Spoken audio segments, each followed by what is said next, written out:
Hey YouTube, what's going on everybody? Today we are going to be doing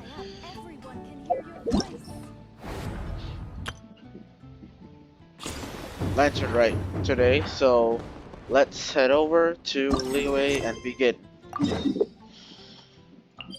Leeway Harbor.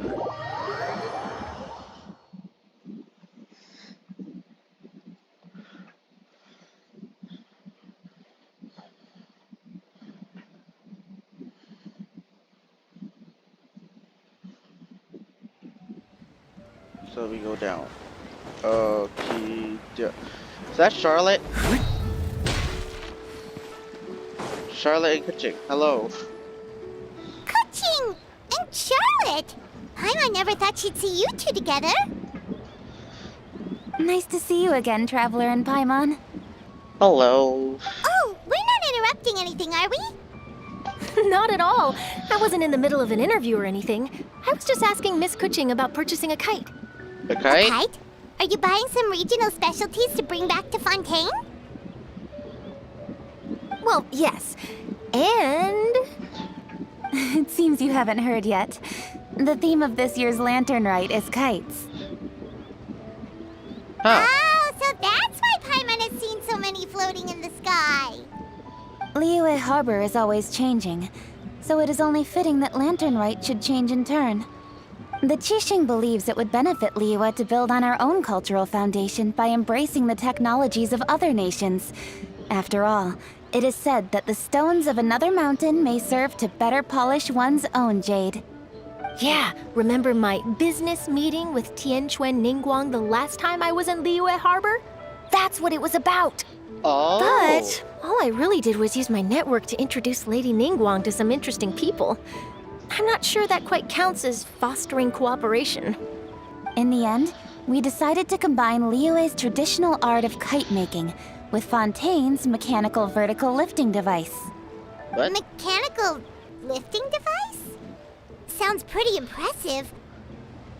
But don't kites just use the wind to fly? Why would you need to add something mechanical? Who that? Well, you've actually just answered your own question, Paimon. How high and far a kite can fly depends as much on the weather conditions as on the skill of the person holding the string. But as soon as there's no wind, you can only flail about helplessly like a sweet flower medaka out of water. Experience doesn't matter at that point.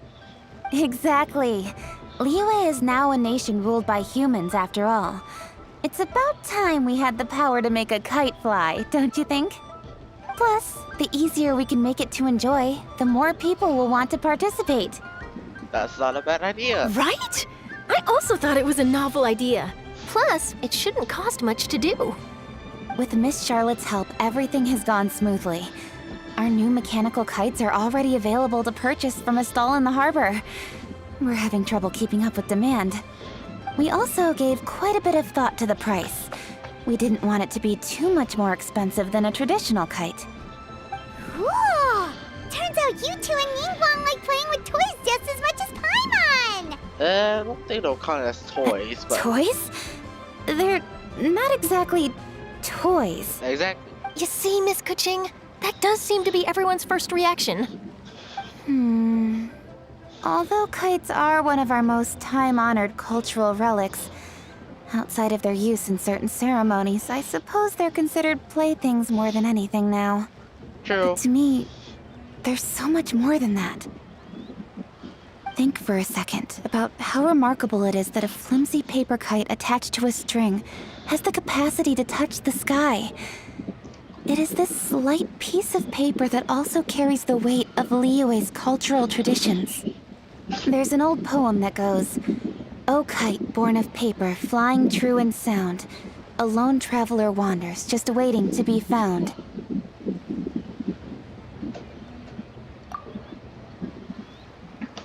Dad, what do you want to say?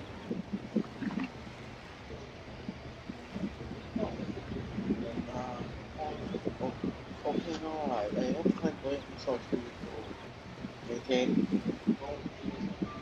No, not so far. But I think it will happen in a few minutes. But don't scratch. I don't scratch, but sometimes it Yes, I don't know. Yeah, I was just thinking about that. So, yeah. Thank you.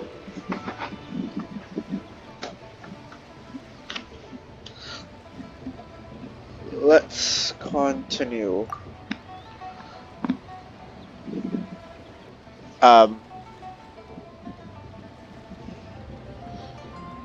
Hello? Dialogue?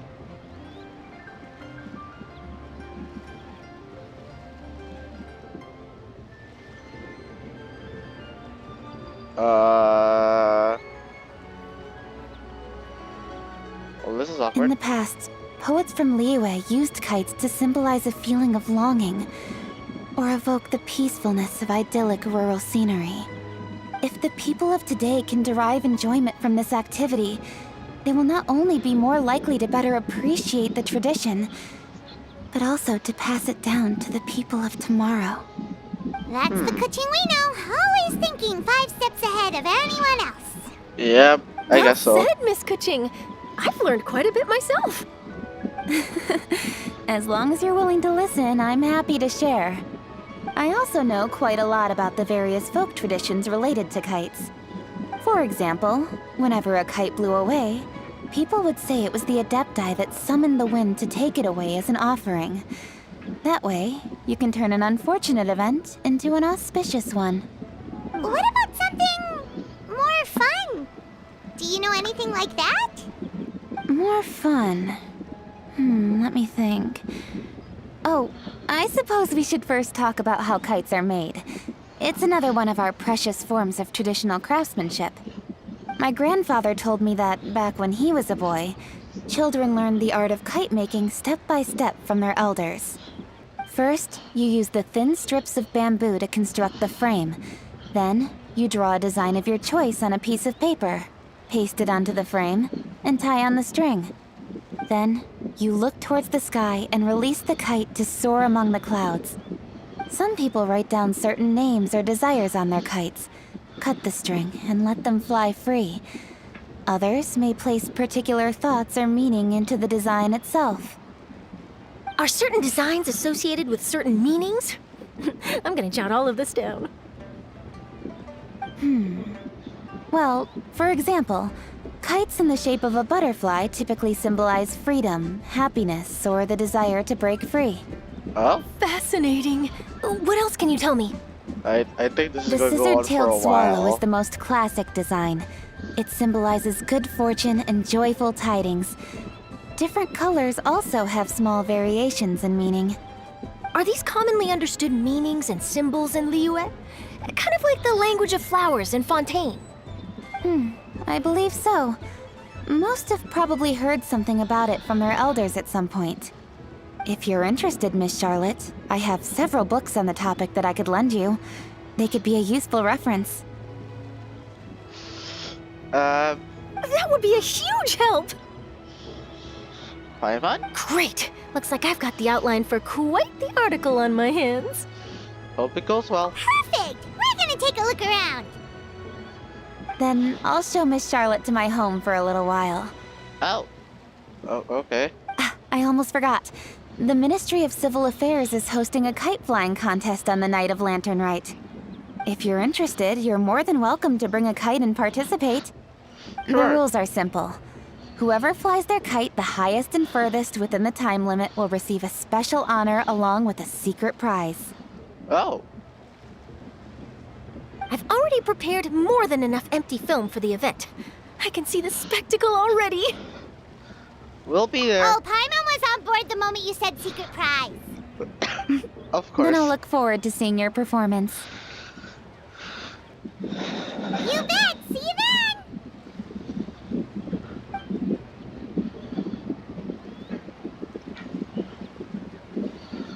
Okay. Wait, Traveler? Take a peek to your right. Do you see those 2 people lurking over there? Yeah, I see them. Is it just Paimon? Or were they staring at us the whole time we were talking to Kuching and Charlotte just now? They seem fishy. I agree. Great, so it wasn't just Paimon. Yeah. Do you think they could be treasure hoarders? They always seem to be stirring up trouble during Lantern Rite. That's too.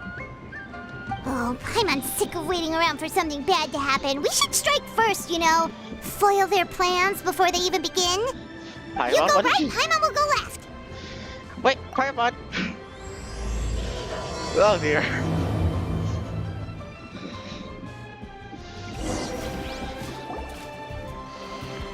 Alright, well, Paimon is actually there, holy.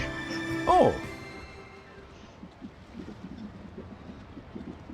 It is with such an air of urgency that you appear before us. Your comportment suggests you believe us to have committed some heinous crime. Perhaps you could enlighten us as to your intentions. Whoa, where did this fuddy-duddy come from? You Mountain should be the Shaper? one doing the enlightening, buddy. Don't think we didn't Mooncarver? notice you eavesdropping. One look and we could tell you were up to no good. Tell us everything, starting with your name. One bears no secrets before two such as yourselves.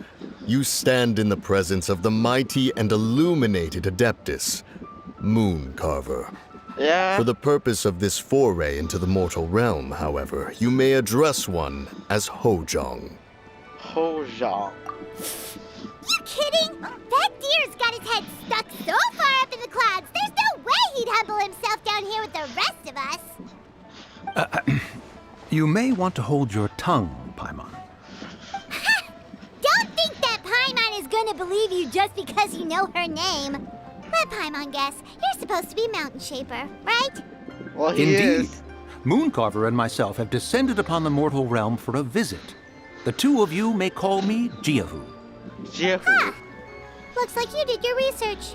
But in our experience, the harder you try to lead us on, the more likely it is that we've got a big fish on our hands. We'll go straight to the Millilith and have you arrested for impersonating a deaf guy. Preposterous! Utterly preposterous! If you really are who you claim to be, perhaps you can prove it. Right. Tell us something that only an Adeptus would know. And it better not be some common knowledge that any person on the street could tell you. During the last lantern rite, we gathered at Mount Hulau with Rex Lapis and made use of Cloud Retainer's supreme cuisine machine to prepare bamboo shoot soup. Perhaps you have some recollection? The flavor of that soup was more than enough to whet one's appetite. As such, Cloud Retainer assented to my use of the device beyond that singular occasion, providing other recipes to boot. Since then, one has dabbled in the pleasures of the culinary arts whenever time allows. Dabbled?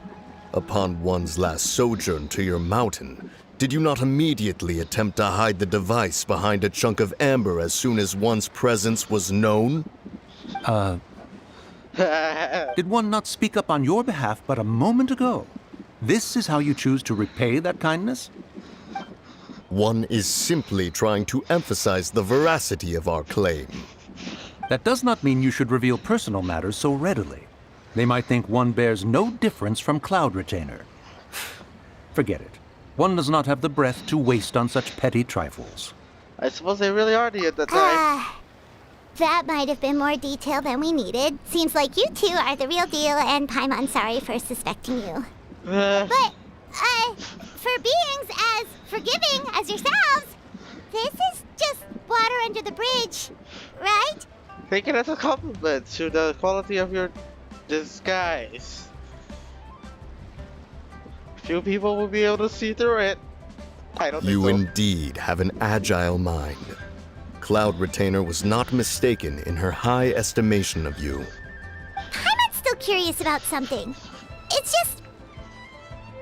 Paimon can understand why Mountain Shaper is here, but why did you decide to come to the city, Mooncarver? It's not really your thing, is it?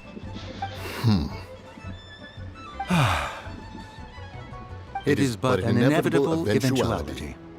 Long have the mountains remained strangely idle since Cloud Retainer's move to Liyue Harbor. With Lantern Rite near at hand, one would expect Cloud Retainer to provide us with an account of the festivities in advance. Yet to this day, she has failed to appear. Cloud Retainer is hardly the forgetful sort. One must never rest idle in the face of that which demands action. And since our acquaintances dwell in Liyue Harbor, We had to travel here in human form to avail ourselves of their aid, cloud retainers in this case. But a moment ago, one heard you speak of a mechanical kite of sorts. It appears the essence of the situation has hitherto revealed itself. Now it is time for one to retire back to one's abode. Huh. So, you're not looking for Cloud Retainer anymore? Perhaps there are aspects of Cloud Retainer's temperament that remain opaque to young Paimon. Given one's understanding, one can only imagine the anger that now consumes her. What? Cloud Retainer is of a proud and arrogant disposition. She holds the belief that her skill in mechanics surpasses that of all others. One can be quite certain it is hardly with an open mind that she regards the arrival of this new technology. One surmises that she has shut herself away, refused all company, and buried herself in the study of her own creations. To call on her would only invite her rebuke. However, if you do happen to cross paths with her over the next few days, do pass along one's regards. Sure, leave it to us. Have a safe trip back, enjoy the scenery, and happy Lantern Rite! Thank you for your kind words. We shall now depart. We got all worked up for nothing, huh? All that trouble and it turned out to be people we knew all along! Well, it's still pretty early. Let's head over and check out the kite stalls. Paimon wants to see what kinds of kites we can buy to use in the competition. The bigger and prettier, the better. Sure.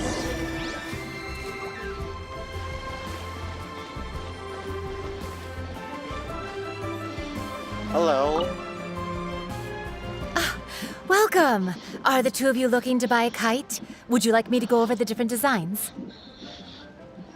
Ooh, a scissor kill swallow! And a butterfly! And oh! This jade chamber design is our newest. It's been selling like crazy over the past 2 days. Does it also have a unique meaning? Of course. The jade chamber symbolizes wealth and abundance. The kite bearing its design is said to bring riches in the future to those who fly it. Oh, now that's Paimon's kind of kite! I apologize for the interruption, but are all your wares in order, Miss Genuine? Yes, they're just over there. The paper, bamboo, and dyes. All the necessary kite-making materials. Wonderful! I'll pack them up and get a guard to deliver the goods to Yilong Wharf for you. Yilong Wharf? Oh, wonder what that place is like during Lantern Rite. Paimon would love to go take a look. Well, if the two of you are interested in going to Yilong Wharf, then could I trouble you to find Gaming and deliver these goods together? Gaming? Oh. Is Gaming the guard you just mentioned? Yes. The communications office handles shipments and transports around Liyue. He works for the Secure Transport Agency, one of our sub-organizations. The problem is, many of my colleagues have taken leave during Lantern Rite to spend time with their families. So, our available workforce has seen a dramatic decrease recently. If you were willing to help out, then I could get a head start on my next appointment. Sure. You no do problem. seem really pressed for time. We'll help. Oh, wonderful! You will, of course, be compensated for your efforts. Oh. Now, at this time of day, Gaming should be somewhere in the vicinity. Just follow the main road until you see the head of a Wushu dance costume. Should be on your right. Be sure to come back if you'd like to buy a kite. I'll even give you a discount. Oh, okay.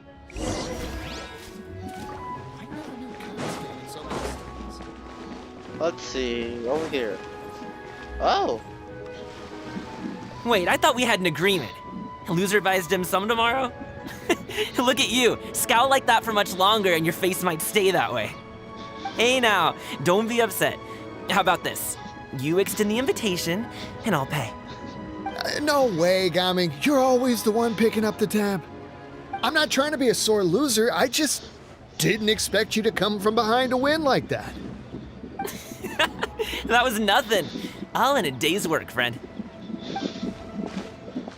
Perfect, Gaming is here.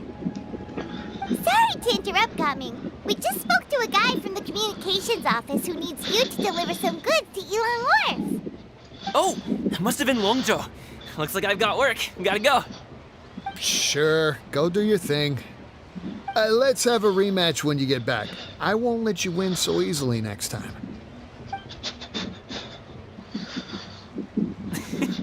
Alrighty, you can hand the goods over to me.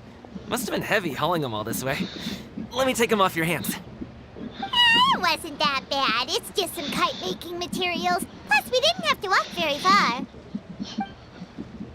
Kite-making materials. I see. I'm glad it wasn't too much trouble, Paimon. Still, I owe you one. Ah, and you must be the traveler. It's nice to meet you. Thanks for your help. Huh? You know us? There probably aren't many in Liyue who don't. I've heard quite a bit about you two. You're quite well known around these parts. Yeah, I guess so. And please excuse Longzhou if he forgot to thank you. Take my thanks in his place. He's a good guy. He's just been super busy lately, running around from place to place. Don't be too hard on him, yeah? No worries. So, you here for Lantern, right? Yep. Yep. It's always so lively this time of year. We were actually hoping we could tag along to Elon Wharf and have a look around. Perfect! We'll go together then. I'm good with directions, so just follow me. Trust me, I know my way around. We can exchange stories, tell jokes, or just chat along the way. Oh, and there are a couple of good places to eat along our route. We can stop and grab a bite when it's time. Oh, The okay. ingredients are fresh, the portions are generous, and the prices won't break the bank.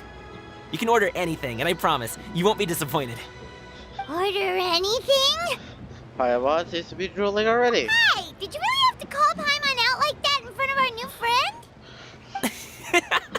Don't worry, I understand.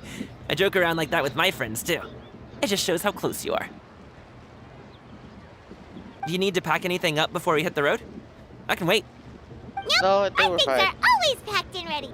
We're pretty much travel experts at this point. Yeah. Oh, that's right. Then let's get going. If we run into any trouble, you can count on me to protect you. I am a guard, after all. I think we can take care of ourselves, to be honest. But, okay. Oh.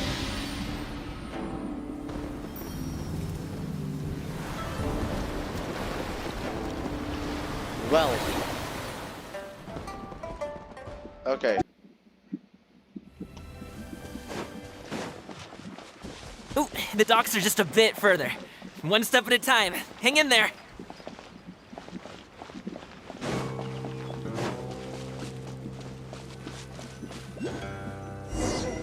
Oh.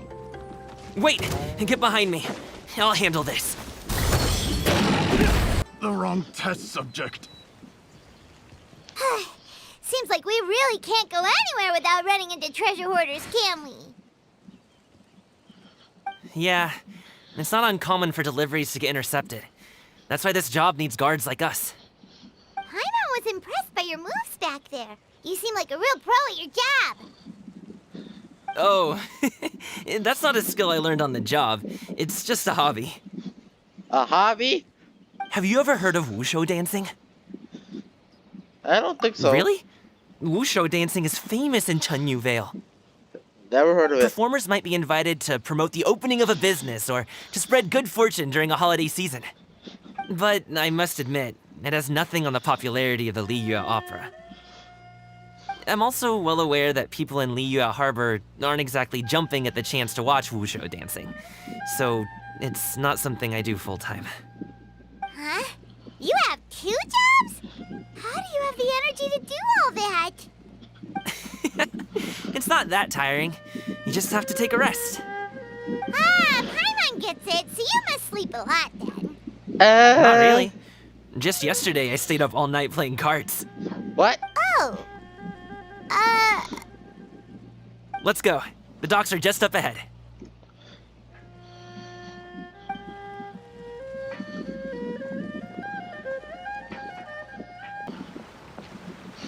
Gamin walks forward and exchanges a few words with a boatman near the docks. The next thing you know, he's called for everyone to board a bamboo raft. Finally, we can rest. Ooh, Paimon's shoulders are so stiff!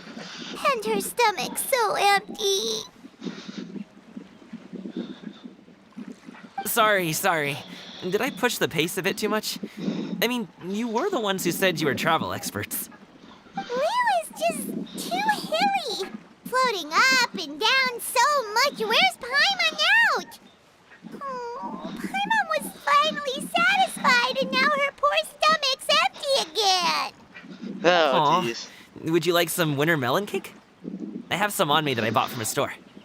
Yes, Paimon will take all you got. You might want to pace yourself there, or you'll be too full to eat a proper meal later. Paimon never gets too full. Just like you apparently never get tired, no matter how far you walk or how many jobs you work. Ah, I see. Then here you go, Paimon. And for you, traveler. Enjoy. Thank you. And here's some for you too, Uncle Bosu.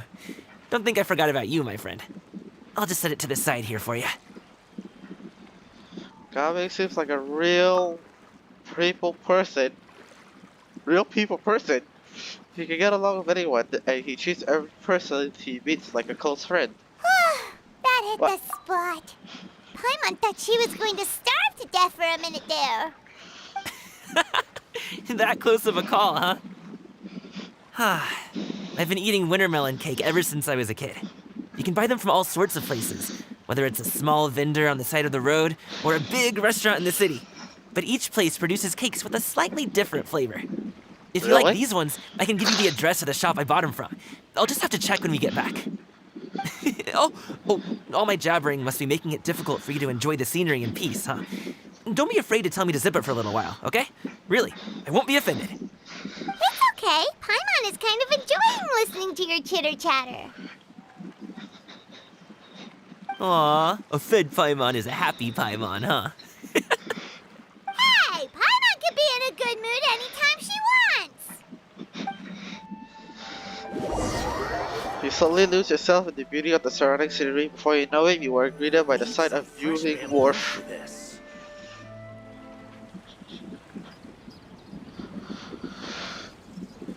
Woohoo! We're here! Don't forget your things, and watch your step as you get off the raft, or you're in for a swim. Thanks for the ride, Uncle Bosu. You take care of yourself now. I'll see you some other time. Okay, follow me. This way is fastest. We'll have to take the elevator up to the secure transport agency.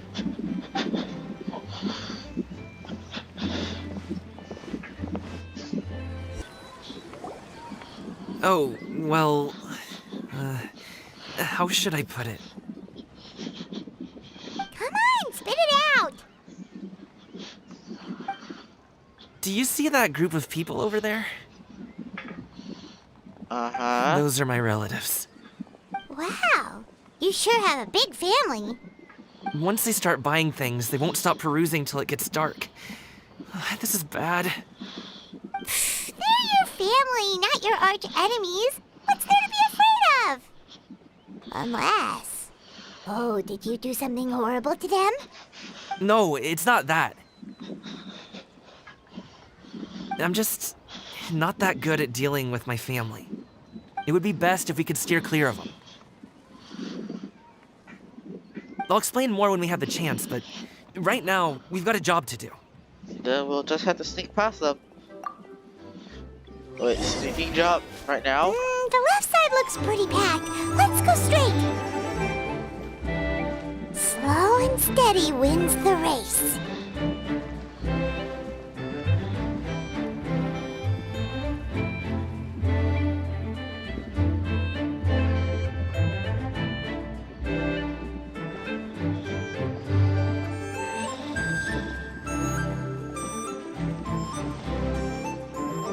Oh.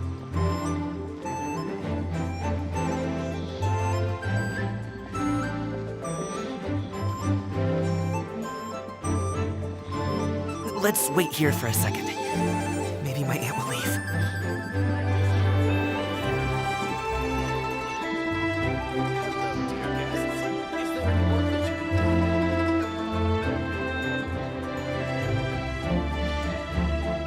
She's gone. Let's go. She just proved out existence.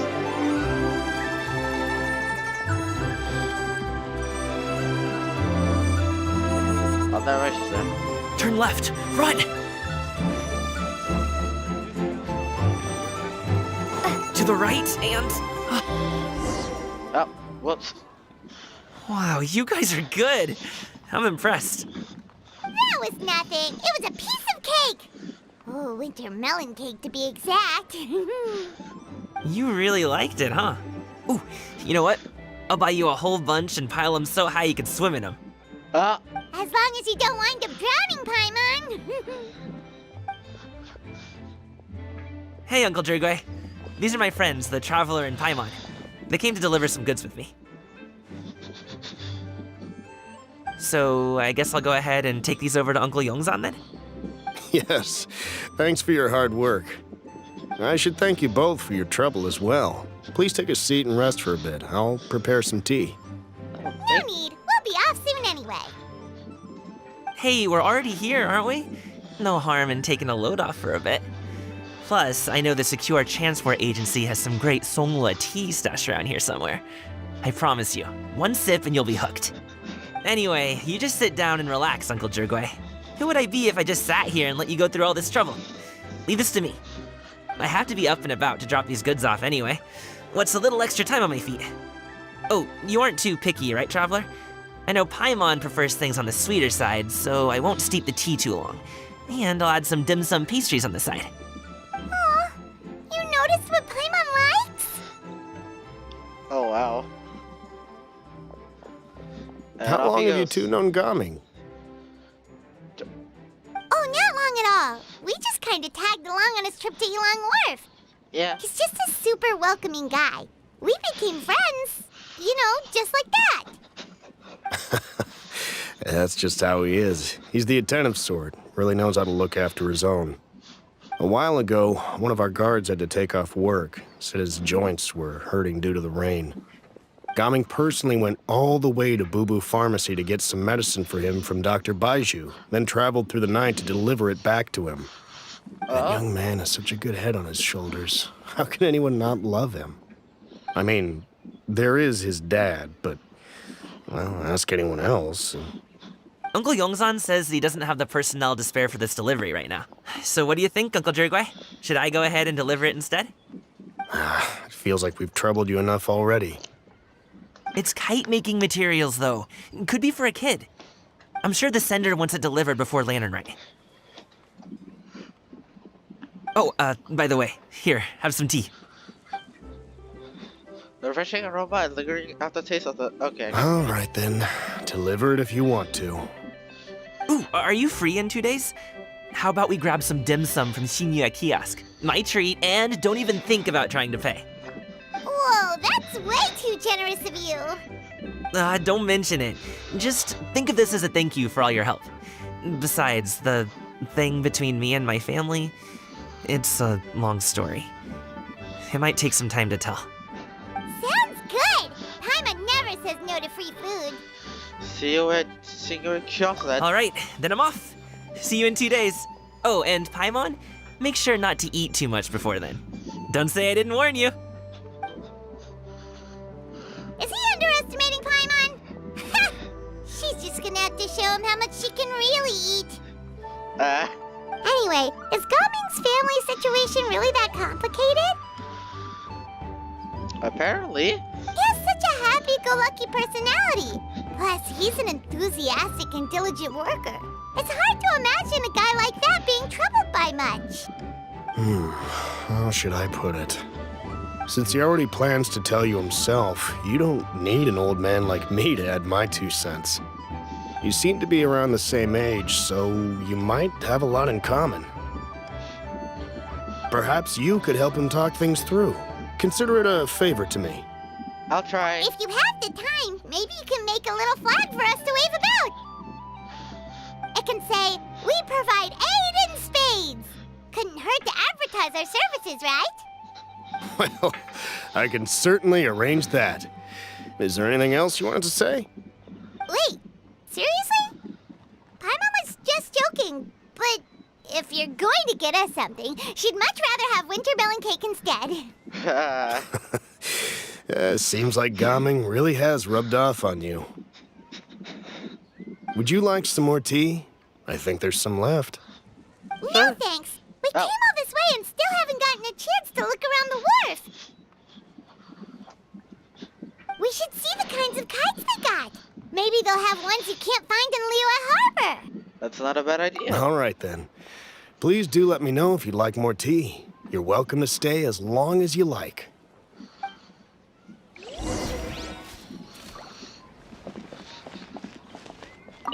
Gaming is a good kid. I just wish he could reconcile with his family. You're around the same age, so he might listen to you. Please talk things through with him.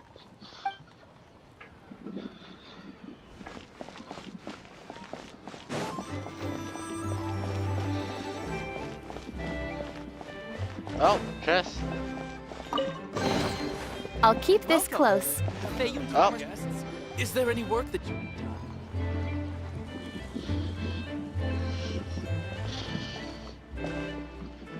Ah! What are you doing here? Oh, hello, Senyu. The way you speak, one might have presumed you were displeased to be in one's presence. Greetings, Senyu. I already know who this Take is. note, Paimon. You could learn a thing or two about how to respect your elders. Ugh, starting on the elder stuff already, huh? Shouldn't you be back in your cave tinkering away at some kite-related thingamabob or something? What brings you out here?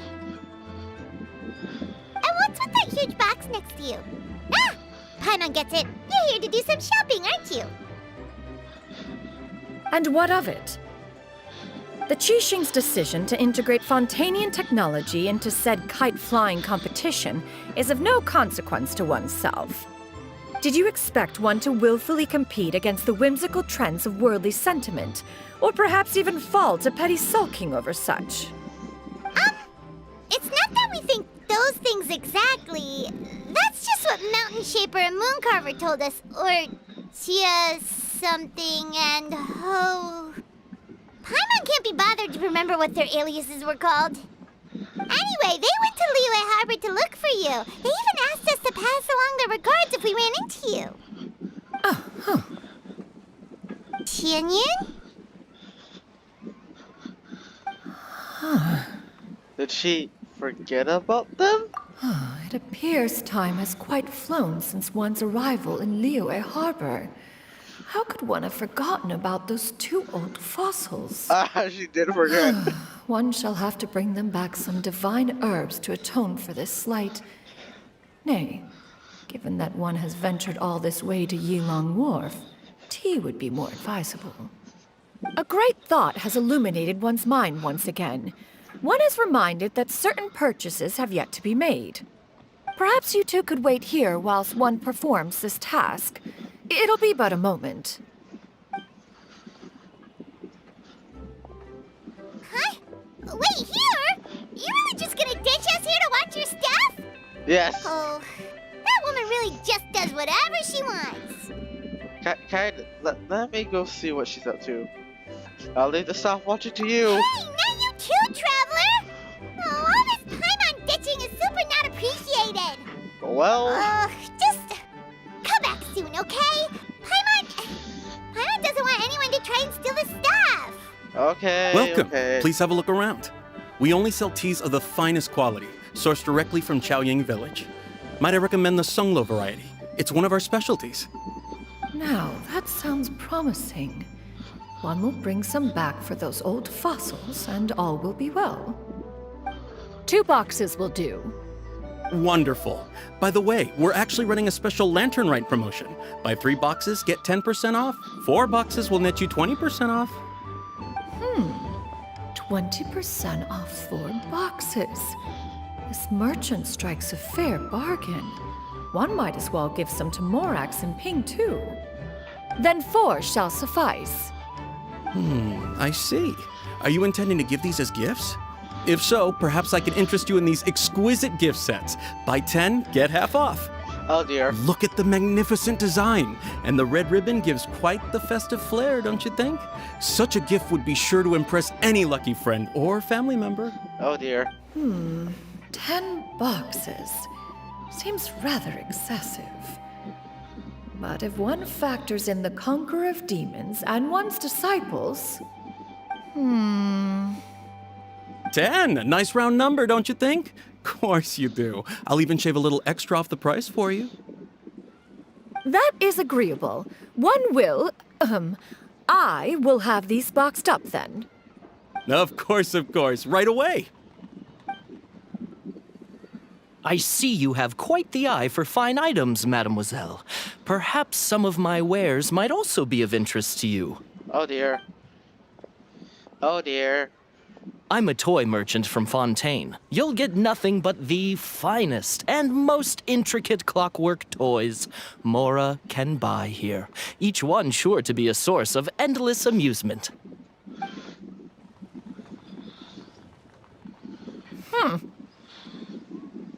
Perhaps you could enlighten me then. When should said amusement be derived?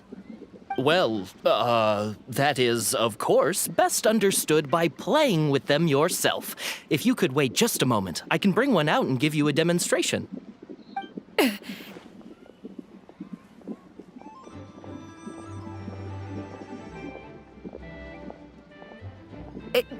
There is no need for that.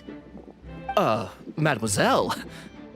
Give me your newest and finest model, and be sure to package it securely. Ah, of course. Here you go. The instruction manual is... I can do without, thank you. Oh, many watchful eyes surround this place. If one were to be spotted purchasing a mechanical toy such as this, a child's plaything no less, it would only invite scandal. There is no harm in bringing it back to study in secret.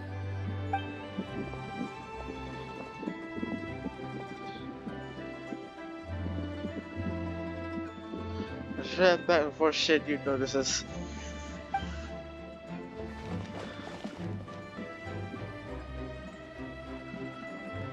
Oh, Xianyun, did your shopping go smoothly? Naturally. One may not delight in social interactions, but that does not mean one lacks said faculties. Aha. Seems like Shenyu's really swift into buying things. That box looks fit to purse And you already. too? Are you not here to purchase things? We just haven't had time yet. It doesn't look like there are any kite stalls around Elong Wharf, but it does look like there are lots of goods from Fontaine. You are also planning to participate in the kite flying competition, then? Also? One means to say, you along with all the other youths. One has been entreated to share one's kite-making expertise, and indeed, there was little one could do about such persistent supplication. One moment energetic and earnest, and dejected the next. One had no choice but to acquiesce to these requests, and thus, one will be organizing a kite-making workshop to provide personal instruction in this art form. Oh, who will be participating then? Shuyu, Shenhe, Ganyu, and Yayo. Yayo. Wow, that's quite a few people. Also, this is all pretty well, Xianyun, but it's not like you have to make your own kite to participate in the competition. You can just buy one ready-made and call it a day. Ha! You speak of those equipped with the mechanical lifting device, do you not? 'Tis nothing but a crude piece of mortal machinery. The mechanism that one has developed was the fruit of millennia of meticulous study. Let us not speak of the source of the mechanism's power, but rather its structure. It is composed of materials as light as bamboo and as strong as iron. This composition grants it the lightness of weight to ascend into the sky and the durability to follow the wind for many a mile. It is built with a series of intersecting rods that...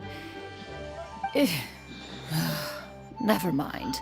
It is unlikely the two of you will understand, even should one expend the effort to explain. One is better off saving one's breath. Okay. It sure seems like you want to talk about it, though. So, Will you be attending the workshop or not? Huh? Sure. Wait, you've been trying to invite us this entire time? Seems interesting. All right then. No need to prepare the materials in any case. One has it all sorted. Arrive at Mount Outsong in 2 days. I shall be expecting you around midday. Are you leaving? Don't you want a guard to help you with that big box of yours? Surely you jest. One goes as one pleases. For what reason would one need to rely on another? Oh. It floats. It can float? What kind of invention is that? One calls it the floating toting device. Floating, toting device. Really? Huh. She seems pretty proud of that one. Yep. Look at her walk down the street. She seems so confident, but everyone around her is looking at her all funny. Paimon wonders... never mind. But anyway, that box of hers seems to be full of those mechanical lifty thingamabobs. Not that Paimon was picking or anything. She just, got a bit unsteady for a second and accidentally brushed the embroidery on top. And wouldn't you know it, all the stuff inside almost came bursting out. Paimon even went out of her way to keep it all together. What will I do about you, Paimon? What Paimon say is that Shenyun sure does try hard to save face. What did she call it again? A crude piece of mortal machinery? Paimon bet she just can't wait to take it apart and see how it's made. That does sound like something she would do. Totally. We should probably act like we didn't see anything, though. You know, in consideration of her feelings and all.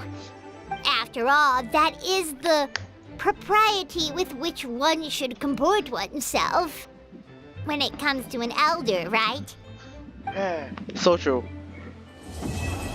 That's part 1? Well, that was fast. Paimon has never had dim sum at Shinue Kiosk before, but it should be quite the feast for sure. Ooh, and that's Paimon's stomach right on cue telling her it's time to go find Gamin. Let's go! Okay. We.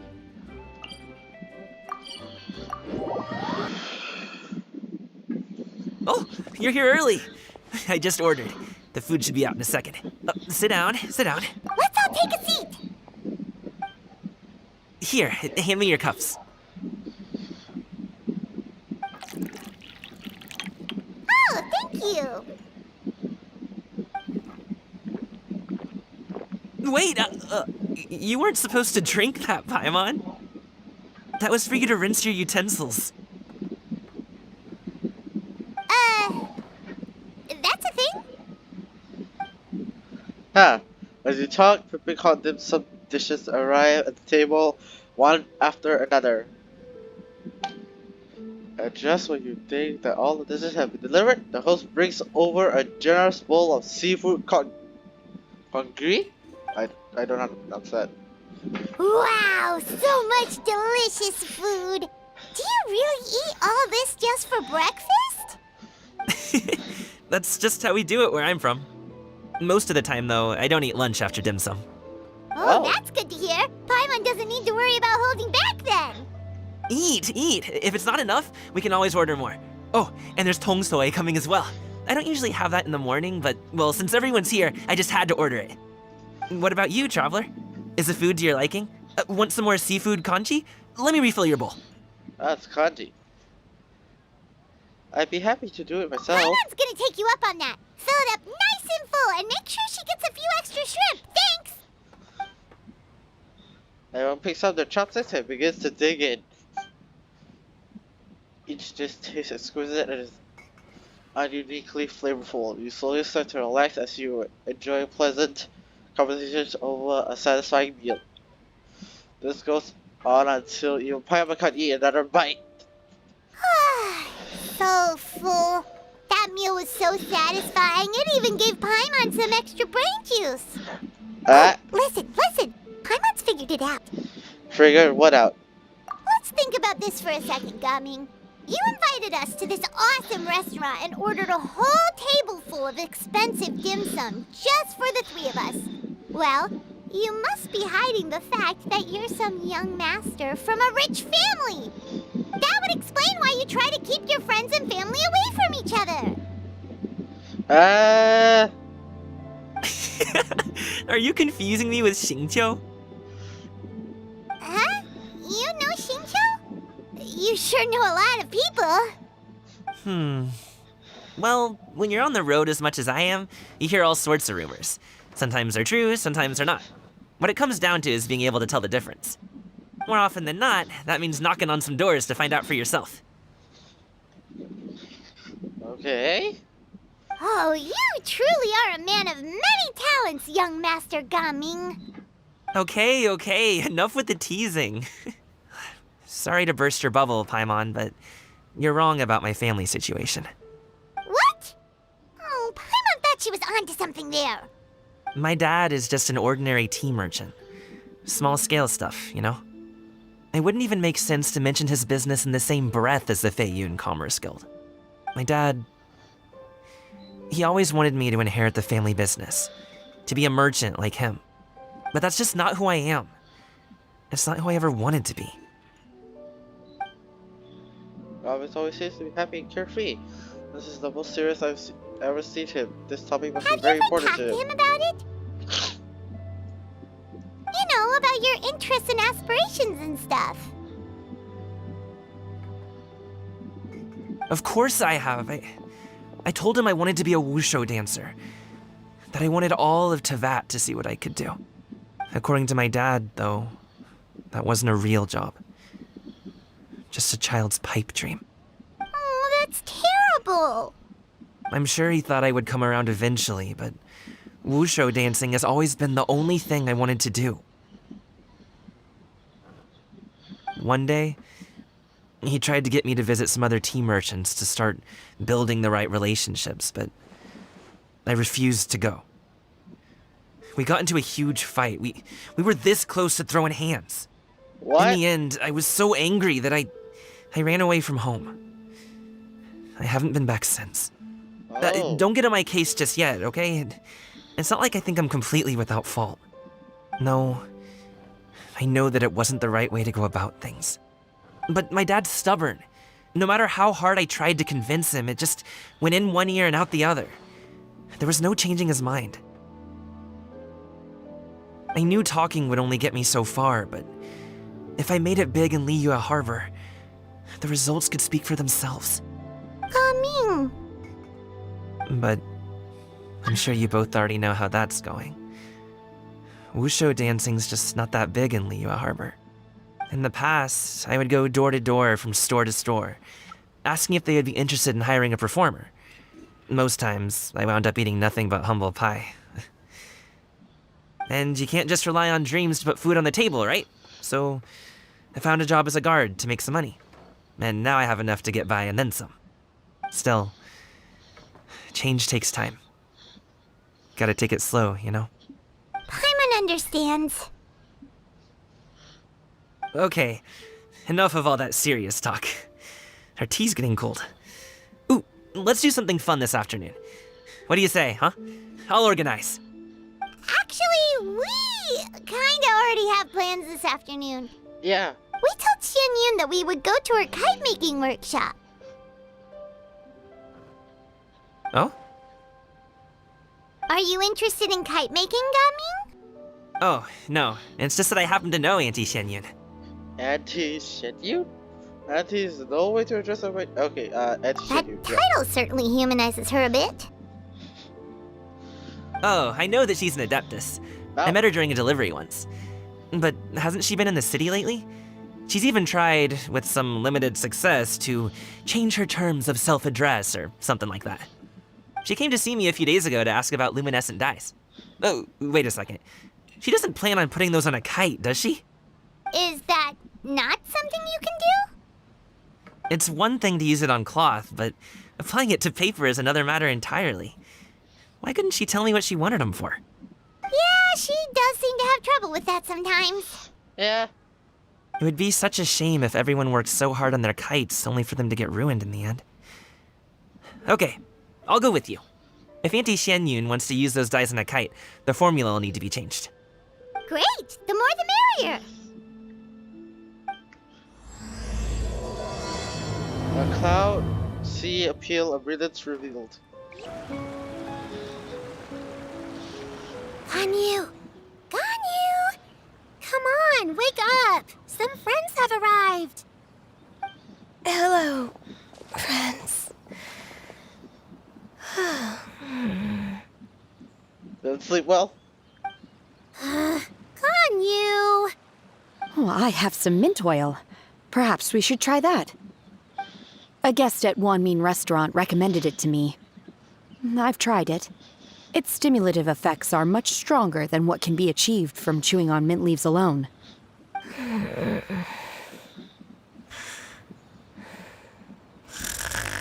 Oh. She's sorry. Oh, okay. Apologies in advance. Wait! Shenhe! Not there! You see Shannon take out a small green bottle, extract some minty smelling liquid, and apply it to Ganyu towards. Yaya and Pepper look on in shock, mouse again, but cannot stop her in time.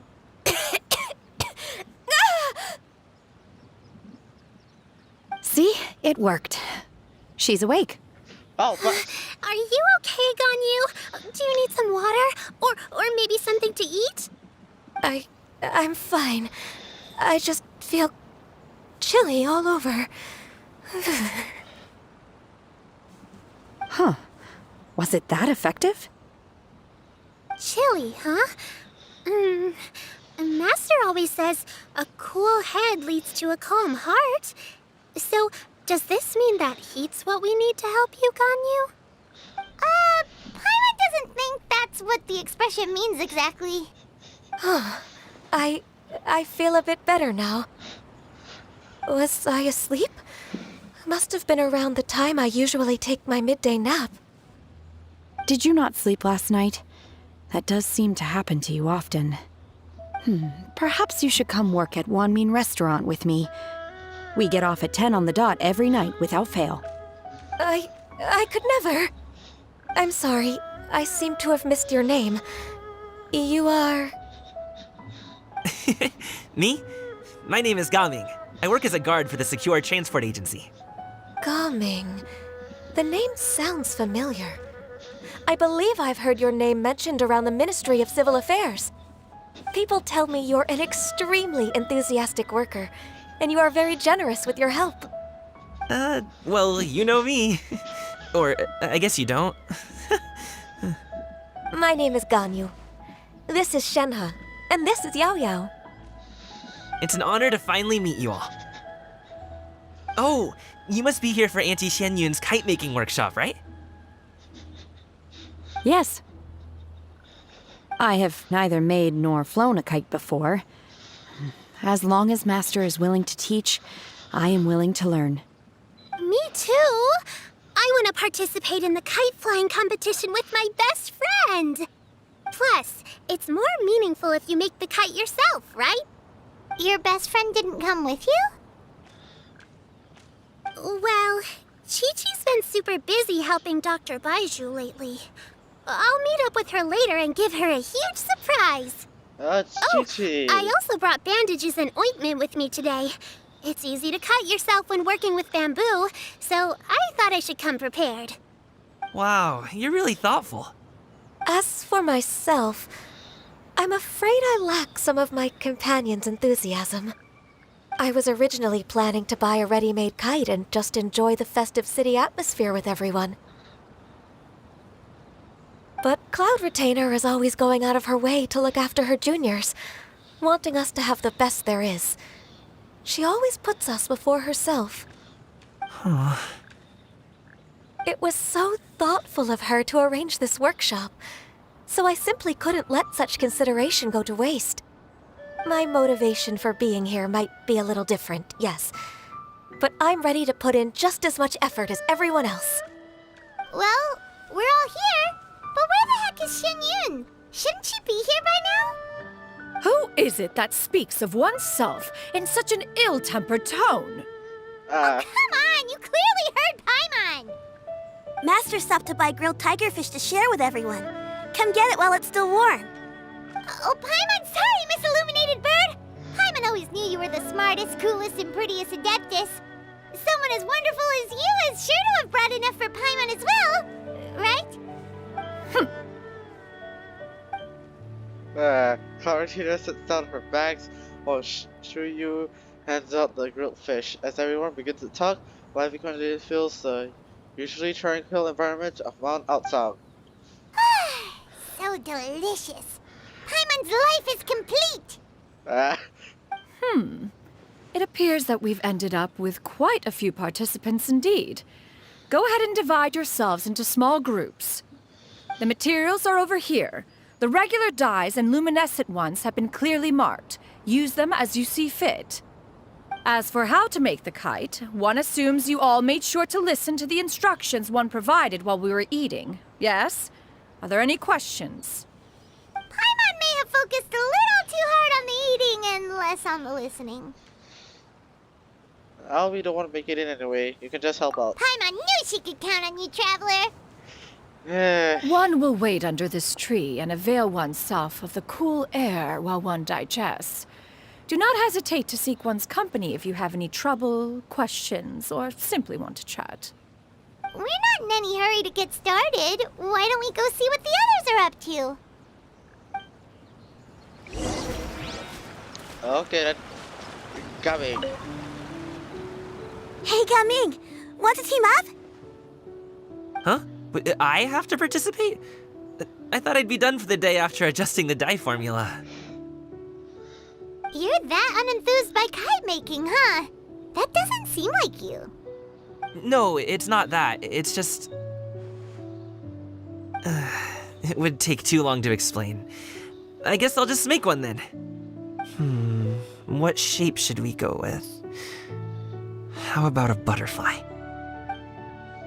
A butterfly symbol's desire for freedom. Perhaps that's also what got me searching for. What do you think, Shuyu? Is there a particular design you want? I want a swanee! That might be a little hard to pull off. True, but I still want to try. They're super cute. Okay, it's decided then. Gaming, can I do the coloring? Sure. I'll go ahead and make the frame for you. Cute. Okay, next. Shenhe, it would be great if you could refrain from putting things on my horns from now on. They're really quite sensitive. I see. My apologies. I shall remember that in the future. Thank you. No harm done.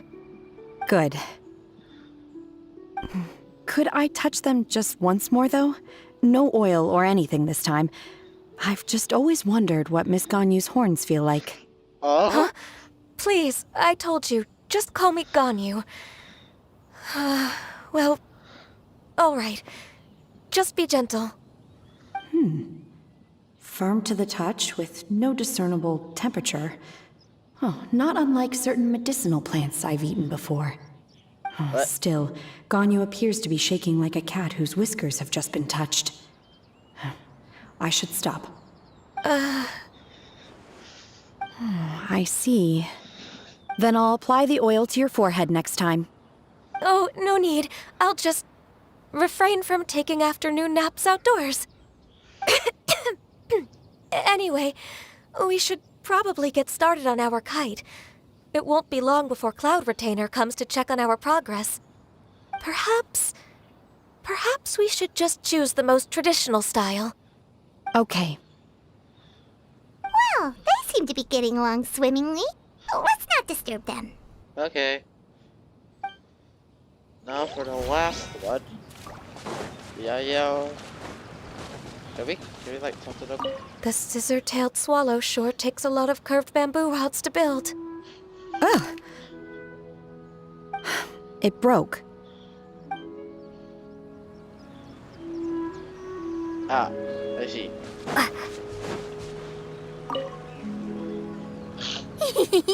Auntie Cloud Retainer, look! Am I doing it right? Very good. Your frame is nice and sturdy. This design, is it a finch? Yep. Oh? One is looking forward to seeing your finished product. What color are you going to make it, Yao Yao? I haven't decided yet. If I make it blue, it'll be more like my friends. But if I make it gold, it'll be more like me. How about using both? If you are asking for one's own opinion, one would advise choosing gold. When giving a gift, the key consideration is the recipient's feelings, is it not? One imagines your friend would much prefer a kite that reminds them of you. Oh, hey, I never told you the kite was for Chi-Chi. How did you know? With age comes wisdom, child. One simply has a way of knowing things. Huh. Oh, cool. Thanks, Auntie Cloud Retainer. I'm gonna start painting it gold right now. Good. One will watch. You two seem strangely unoccupied. One was under the impression that one was supposed to be doing the relaxing. Is your kite finished? No. We actually haven't started yet, but we're going to start, right now. Okay. We should get started on our kite now. Let's go. What? Oh, okay. First, we have to decide on the shape. Hey, what are you laughing at? The obvious answer is to make a Paimon shit kite. Oh, that's not a completely crazy idea.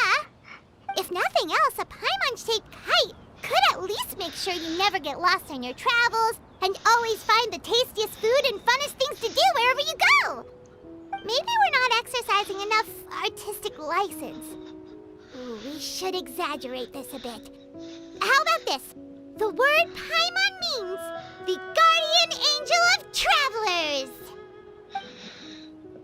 You built the kite frame according to Cloud Retainer's instructions. Oh. Now, what expression should we give her? Since the kite is going to be flying super high in the sky.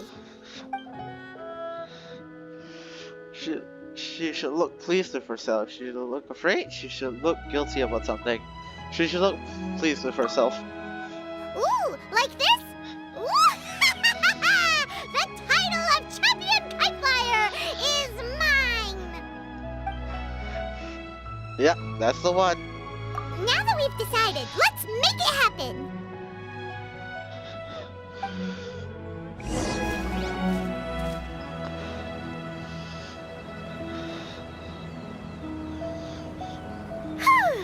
It's done! Paimon has to say, Kai Paimon might even rival real Paimon in terms of cuteness. Now we just have to attach the string, right? All right, gather around, everyone. Oh, Shenyun's calling us! Excuse me.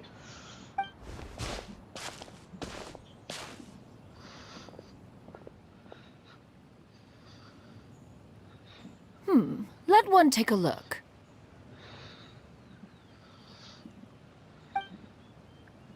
Wow!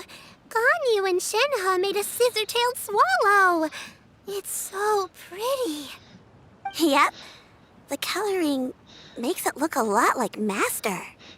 If the tail wasn't split in two like that, it might even be a spitting image.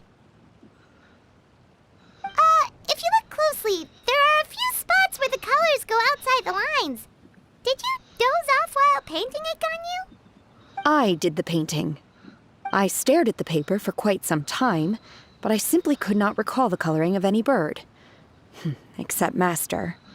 Or should I say that I'm too familiar with her crane form? Even when she stands before us in human form, all I can see is blue and white. Ah. Oh, well, now that you mention it, Paimon can see it too. Exactly. So I simply closed my eyes and painted from memory. No way. You can paint with your eyes closed? Wow, the disciples of Adepti really are something. You are most filial, Shenhe. One is flattered by the likeness. The Swanee that Gaming and Shuyu made looks very majestic. I'm sure it'll look even more impressive as it soars through the sky. The eyes and ears glow in the dark, so you're sure to see it at night. Your golden finch is cute too, Yao Yao. It's all thanks to Auntie Cloud Retainer's guidance. What about your kite, Traveler?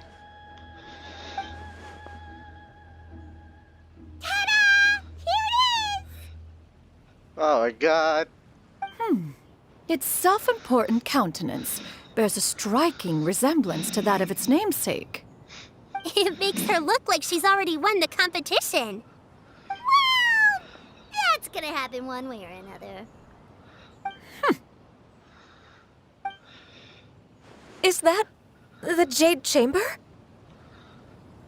Oh? As the gentle breeze pushed by the Jade Chamber drifts down towards everyone. Who dares attempt such a flagrant display of impropriety by releasing a kite into one's territory without one's permission? Oh, and to do so by making use of this crude piece of mortal machinery. One simply must know who it is that possesses such impertinence. Continue attaching the strings, everyone. One will be but a moment. Cloud Retainer? Traveler, Paimon, could I trouble you to go after Cloud Retainer? Master's going to be okay, right? I'm more worried about the person who released the kite. Oh god, okay. There's wind up ahead! Looks like we can glide over! Oh, we have the kite, let's go!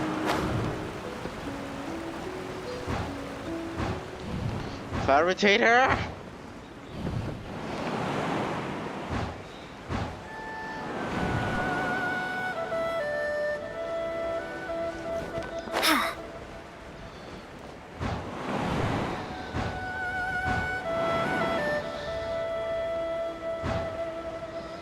It's right there! Where? Oh. What the?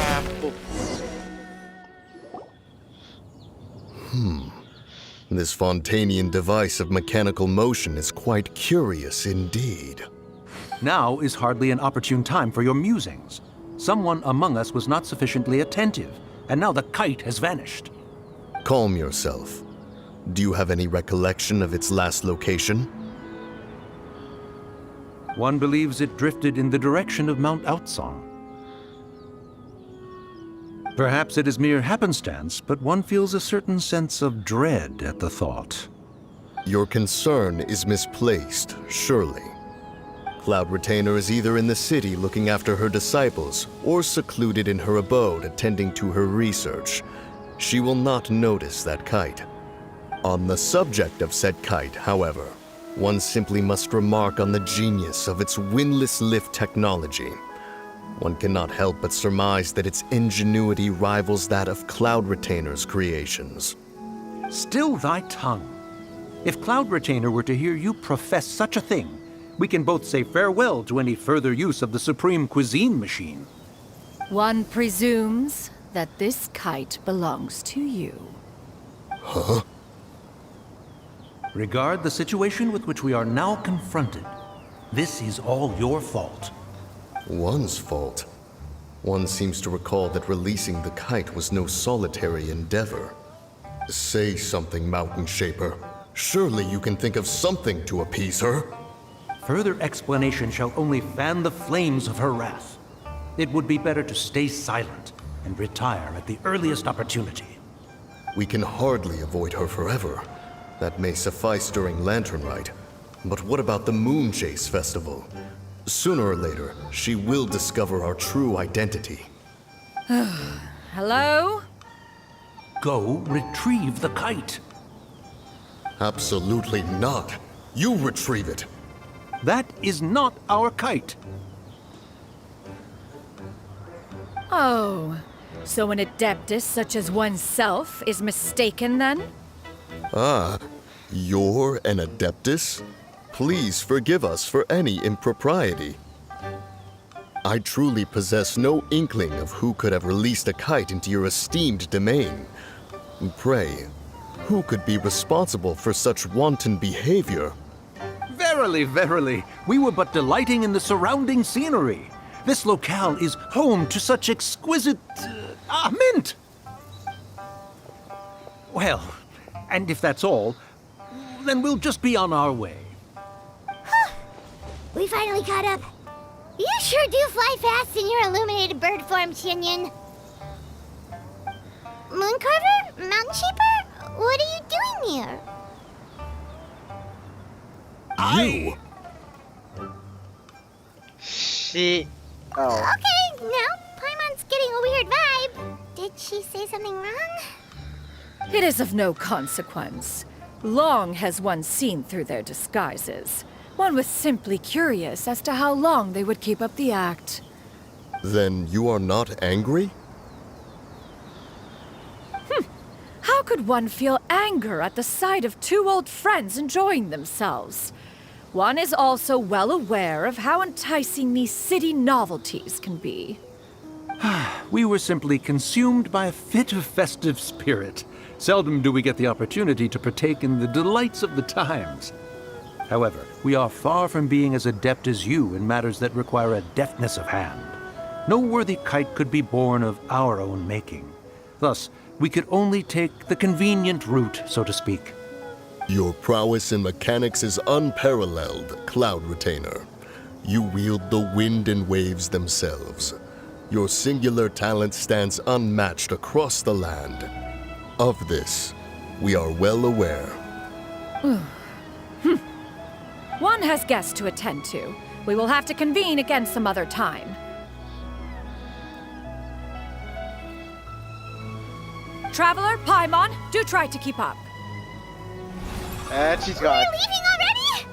Oh, all this flying from place to place is wearing Paimon out. Are you flying back?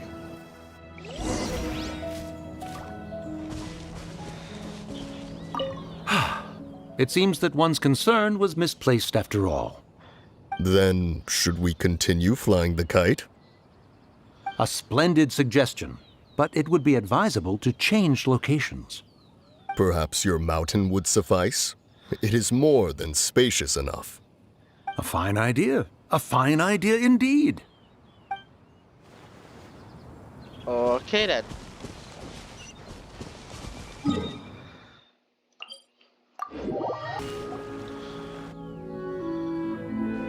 They're back.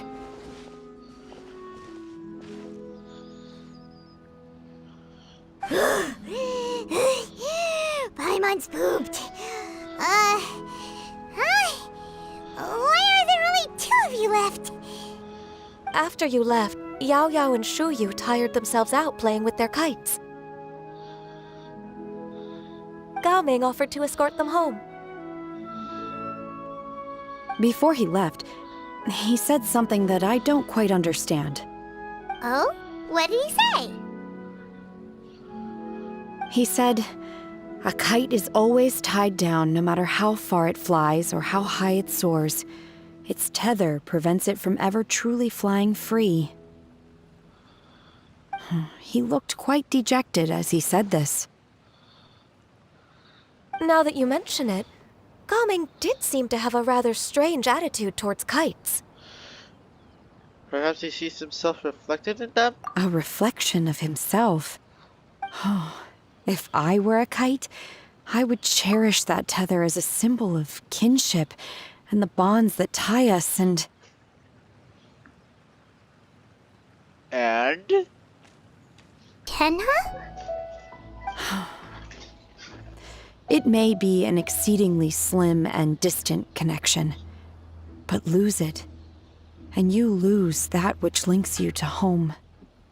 If Gao Ming truly sees a kite as a reflection of himself, then I fear I understand his words even less. Well, people often have different points of view depending on their mindset and experiences, right? It's actually quite normal. Just like some people can eat spicy food, but others won't go anywhere near it? Exactly. That's why tolerance and understanding are as important as they are. Tolerance and understanding? What brought about this conversation? Did one miss something? We were just chatting. You don't have to butt in on every little thing, you know. Where were you anyway? One was merely doing a bit of cooking. Night fast approaches. If you are otherwise unoccupied, one would entreat you to stay and eat before you depart. Oh, it's been so long since I've had the chance to enjoy your cooking, Cloud Retainer. Worry not. One has prepared a variety of meat and vegetable dishes. One is more than familiar with everyone's culinary proclivities. We'll take you up on an offer then. Shenhe, Ganyu, come with me. Whoa, what's with all the secrecy? You're not trying to play favorites, are you? I don't think so. If you're ready to serve the food, we can help too. I guess we'll wait then. Go to the boat entrance. Okay.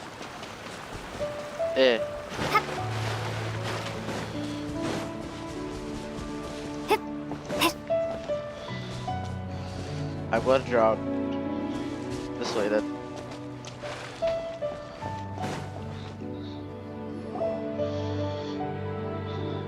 You wait outside Cloud Tatum's boat for a few moments. This is... Oh, what?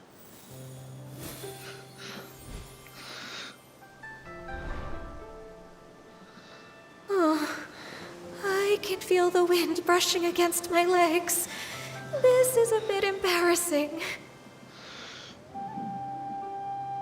Huh. Is the headpiece secure?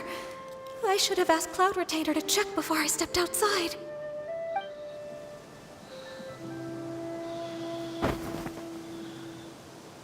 How do we look? Huh? She asked them just like that? You look great. You look pretty too, Ganyu. Oh, how should Paimon put it? You both look so elegant and refined. Those outfits really suit you both. Given that one employed the services of the best tailor in all of Liyue, one would expect nothing less. What colors have you been partial to lately, Shenhe and Ganyu? Lately? Why is Cloud Retainer suddenly asking about what colors we like? I like black. One is gratified to see one's disciple has inherited one's own tastes. The color black doesn't get dirty easily. A virtue I've come to value recently. And you, Ganyu? I favor blue and black. And the material is sufficiently comfortable, yes? Yes, very.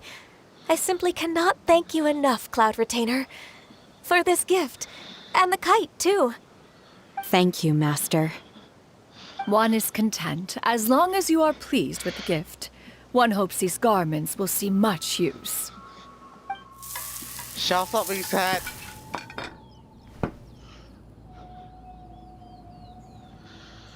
Seems like your supreme cuisine machine is just getting better and better, Xianyun.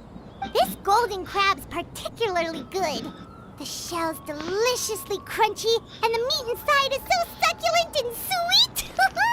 Paimon can't stop eating.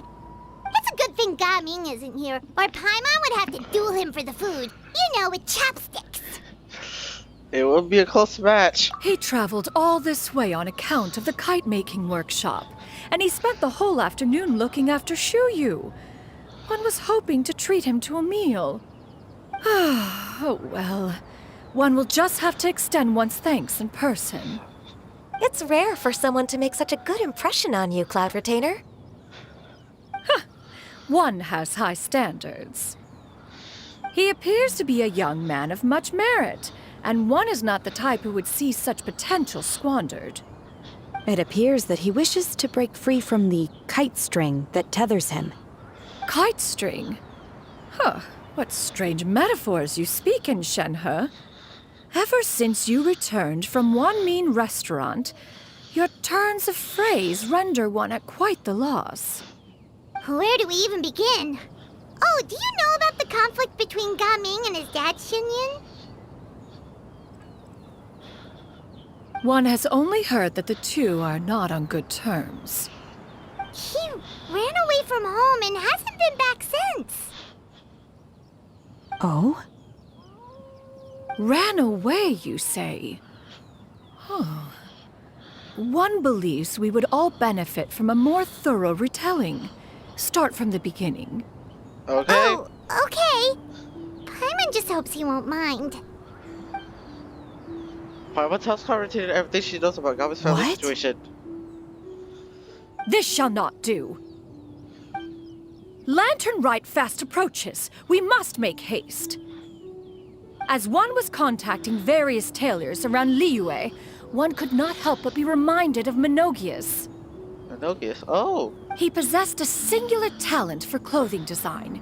He had an exquisite eye, not just for fabric selection and color pairing, but also for what accessories could best accentuate a garment's overall styling. At a gathering of Adepti, Bonanis once complained in secret to some of the ladies in attendance that the skirt Menogias made for her was too long and impractical, lamenting that it would only hinder her in battle. However, when one asked Menogias his opinion, he remarked that the train of the skirt would serve to enhance her adeptal countenance by exemplifying a certain elegance. Menogias was that type of person. When it came to topics relating to garments and accessories, not even Rex Lapis could best his stubbornness. And later... she's yapping. One seems to have strayed off topic. One means to say that Lantern Rite should be a day of reunion. It is a time to address problems before they turn into regrets. Fate is fickle. The cruel reality of this world is that suffering and misfortune can befall any of us without design or reason. If there is a chance for young people to remain insulated from this reality, one should do one's utmost to make it so.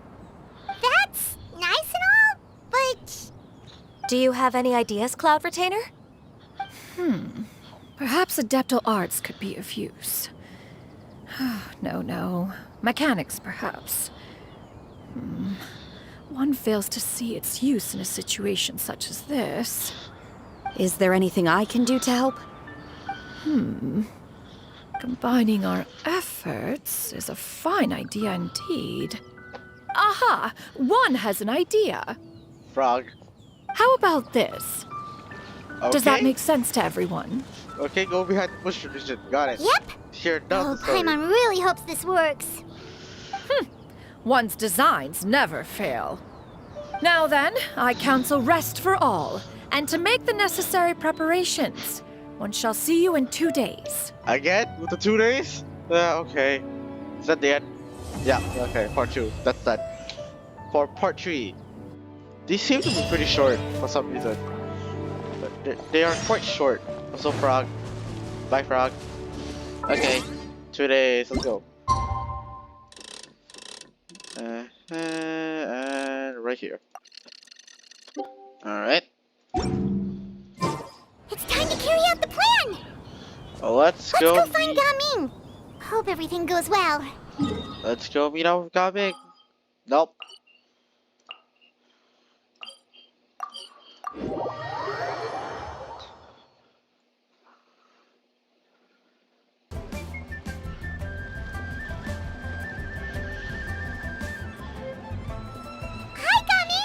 Paimon sees you've certainly gotten an early start this morning.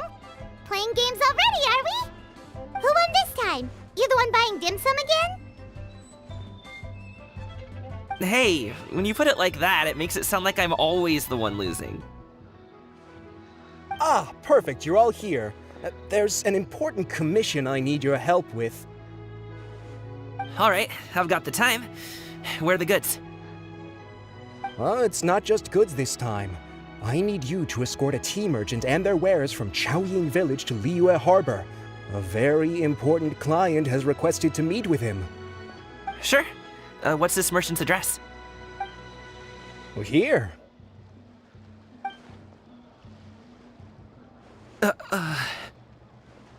If the client's that important, then this must be a very crucial, very pressing commission, right?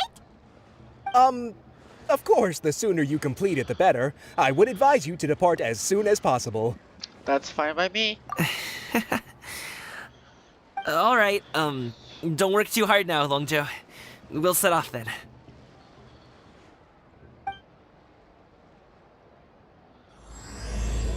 The great returns to the pavilion. That statue looks very nice. It looks very nice. Hello, you must be the tea merchant heading to Liyue Harbor. We're here to escort you.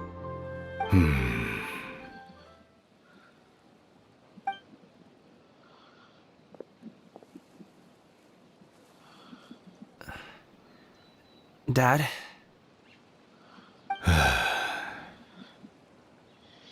Oh, so you're Gaming's father. It's nice to meet you. Just leave this delivery to him. Trust Paimon, he's got this in the bag. Gaming is super good at what he does. Everyone at the Secure Transport Agency says as much. Even the Ministry of Civil Affairs has nothing but good things to say about him. Seems like you've made some sort of name for yourself at least. The goods are all in order? Yes, they're all here. Then let's get going. A very important client has asked for you by name. You kinda have to come with us. Paimon doesn't know how we would explain ourselves if you just didn't show up. Plus, you'd be missing out on a huge money-making opportunity. I see. I suppose I will have to trouble you all to escort me, then. Let's go. Okay, I don't know the plan, but this seems like a bad idea, to be honest. But Wang Shu-in, okay. I'll just jump down, I guess. Yeah, because we're all the way up here. I'll just jump. Whee!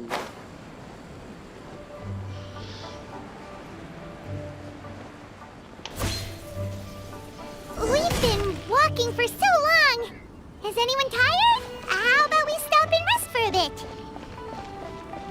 I'm fine. Gaming, don't you usually have some delicious snacks on you? Come on, bring them out so we can share them. I'm fine. Thank you. But the winter melon cake he gave us last time was so delicious. Have you ever tried it before, Mr. Ip? Paimon.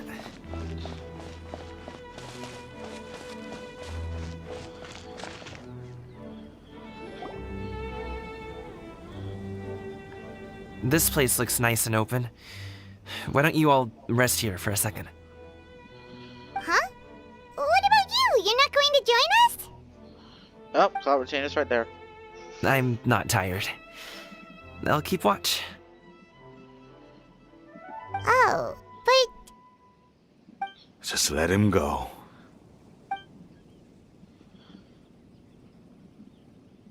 Okay, we'll just share amongst ourselves then. Did you know, Uncle Ip, that the flavor of these cakes changes depending on... Halt!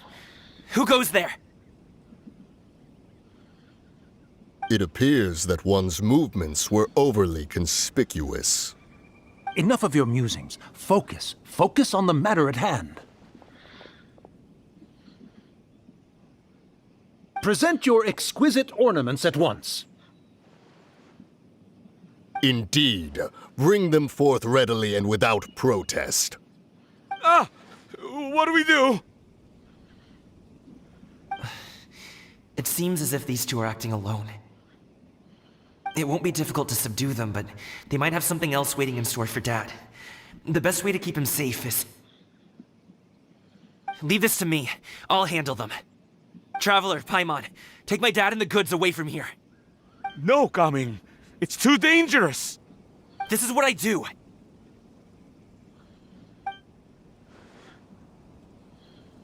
A thorny foe indeed.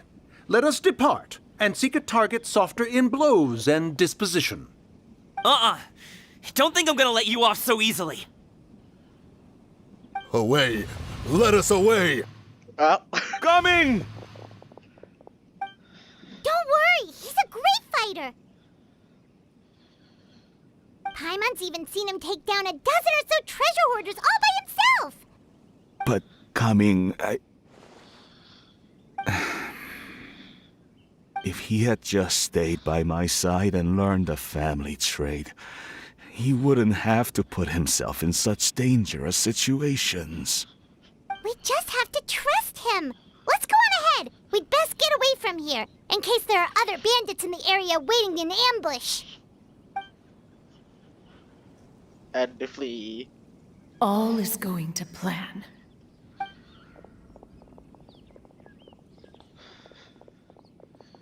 Okay, we should be good to stop here. Youngli? Oh no, what is he doing here?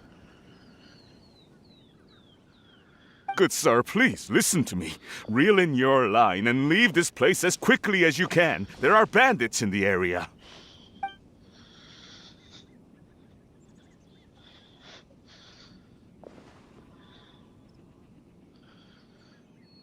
Bandits? Acting in broad daylight?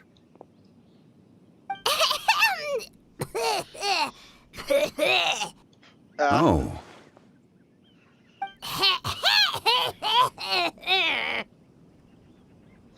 Ah, I see. It appears many people are catching a chill as of late. If your throat is bothering you, Paimon, perhaps some tea and rest are in order.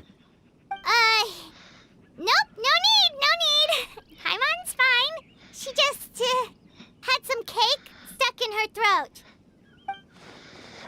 She must have figured it out all over now. You see, just playing If there are indeed bandits in the area, then we should inform the Millilith at once. The guard that was escorting us is already on their tail. Oh? Well, if that's the case, such matters are best left to those with the necessary expertise. Wouldn't you agree? I suppose you're right. If ordinary people like us got involved, we would only cause more trouble.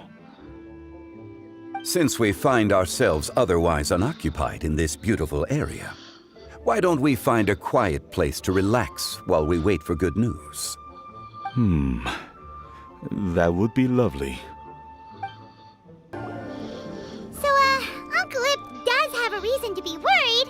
After all, Gaming, the guard we mentioned, is his son. Gaming. The name sounds somewhat familiar. Ah, yes. That is the name of the Usho dancer who has been performing around Liyue Harbor recently, is it not? Oh, have you seen him perform? Indeed. I cannot help but admire his skill. He truly encapsulates the spirit of the Suani. Usho dancing has become more well known in Liyue Harbor recently. However, although performers are seeing budding success, they have no doubt had to face many hurdles along the way. One's not so easily understood by spectators such as ourselves. If you ask me, what truly deserves admiration is perseverance in the face of adversity. That is a rare attribute indeed. I have heard many of my acquaintances praise Gaming for his kind, selfless, and courageous disposition. To have a child so accomplished and upright, you must be a very proud parent indeed, Uncle Ip. Uncle Ip. Seems like Zhongli has decided to skip the formalities. Well, he's a hard worker. Yes. You should be sure to tell him you think that when he gets back. Your son is young yet. It's normal for someone his age to be a bit hot-headed. It's understandable to find talking about such things in person difficult. If there's a particular sentiment you wish to convey, perhaps we could pass it along for you. No. It wouldn't be right to ask that of you. This thing between us has festered for many years now. In truth, there are some things that simply aren't easy for us to talk through. I've been in the tea business for most of my life, and I always hoped my child would do the same. Otherwise, how would he support himself? Over the past few years, I heard how well he was doing for himself as a guard. How his work was taking him to farther and farther off places. I also heard that he never gave up on wushou dancing. It made me happy. But I was also worried. When you're young, you can handle all that physically taxing work and manual labor. What young person isn't capable of making a living that way? My concern is what happens when you get old. Every time I get to thinking like that, I cannot help but be reinforced in the belief that I was right. That I was right not to give in. I often regret introducing him to wushou dancing as a kid. If I had known how things would turn out, I would have never taken him to see those performances in the first place. It is only natural for a parent to strive to send their child down the right path. No one would begrudge you that sentiment, Uncle Ip. You need not worry. You seem quite young, Mr. Zhongli. Yet you speak with such wisdom. Perhaps I have misjudged your age. Your words are too kind. Truth be told, one of my old friends has several grown daughters. Rather than fretting about their future, however, she prefers to let them find their own way. She's more easygoing than I could ever be. I fear I lack such an open mind. I meant to say earlier, there is no need to be so polite. Feel free to call me by my name, Ipdak. Sure. So, do you also think I fret too much, Mr. Zhongli? That's not exactly what I was hoping to convey. Only a fool would ask a parent not to worry about their child. But think of it this way. Raising a child is not unlike flying a kite. Hold the string too tight, and it can no longer soar. As my friend once said, if your children are aiming for the stars, clipping their wings will only cause them to come crashing down. You need to let out the line for a kite to soar. It seems I was too stuck in my ways. You need not reproach your heart for caring. You simply need to loosen your hold a little. Indeed, with such a big heart, why not allocate the time you usually spend worrying about Gaming to the pursuit of other things, like going for a stroll, drinking tea, or taking in the scenery. You never know what surprises could be in store. Things can change in the blink of an eye. The blink of an eye, you say? Do things change so quickly? Children grow up in quite the same way, do they not? Day after day, year after year, sometimes in the blink of an eye, but always when you least expect it. As a father, I'm sure you know that best. Yes, you can say that again. One second, Gaming was a kid. The next thing I knew, he was ready to fly the nest. Zhongli certainly has a way with words. Uh-huh.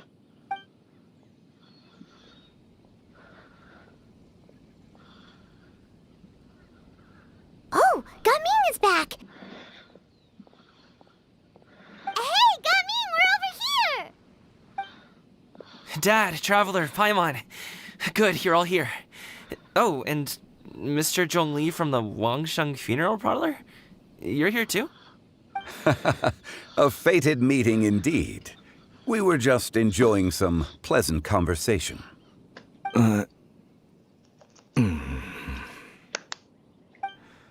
Is everything resolved? Well, you could say that. What does that mean?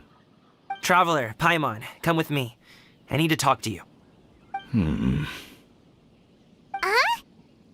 Oh, okay. I'll come right out and say it. Those two bandits, you sent them, didn't you?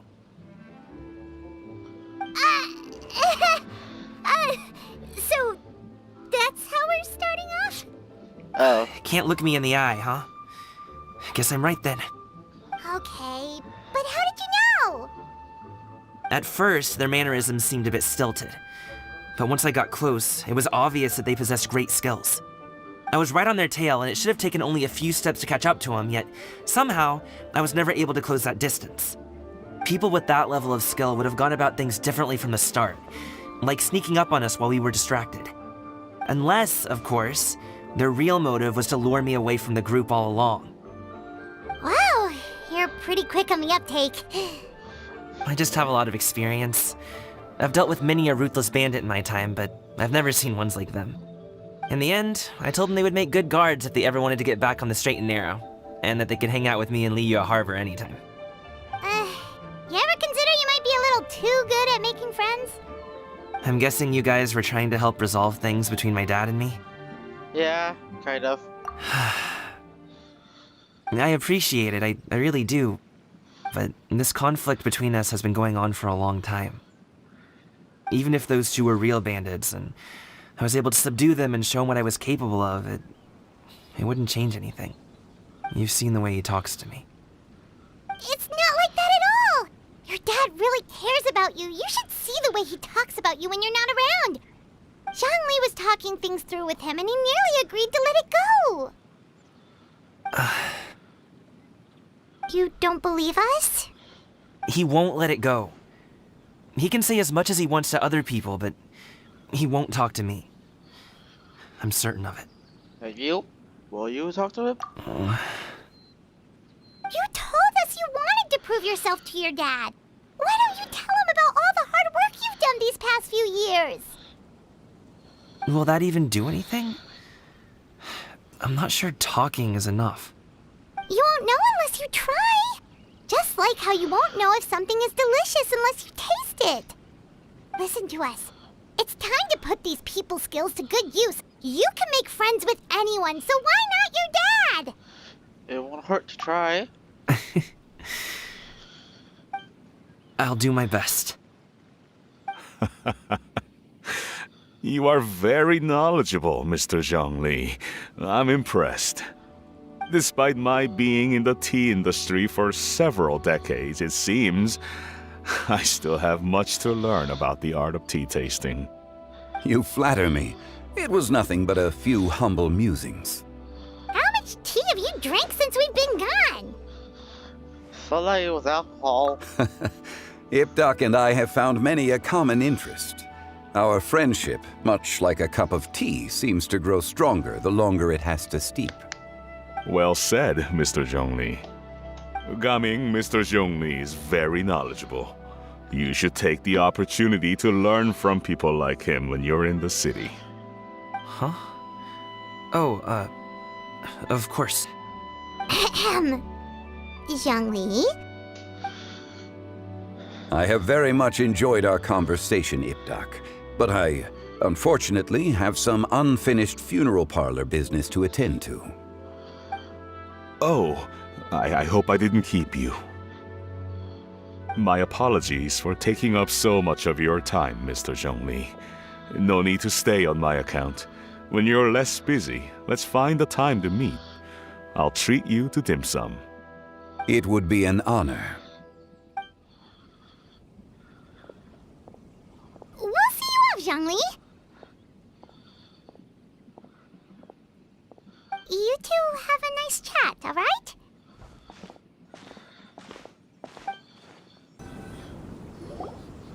Thanks for helping us talk things through with Uncle Ip.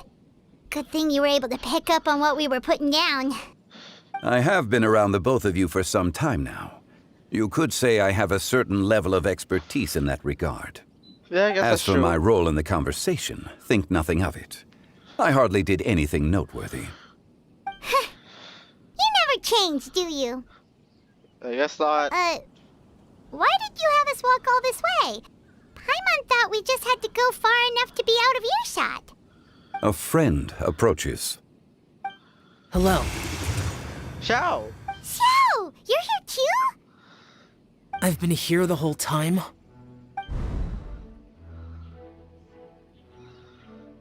A ghostly kite.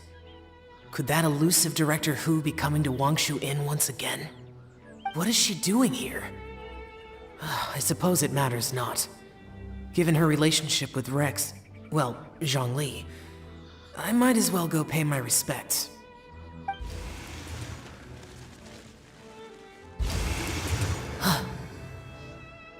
It's you! I thought you were Director Hu. Ah, your arrival is most fortuitous. Do you want to try out this new gadget? The addition of the power source makes the takeoff more stable. It's just that... He seems quite immersed in the study of this device. I fear it's almost too stable. It completely negates the pleasure of seeing one's kite sway with the wind. It's a bit of a shame. In truth, I'm here because Director Hu dispatched me to purchase some items in preparation for Lantern Rite. I see. Much like she does every year. Much like she'll do next year, I would imagine.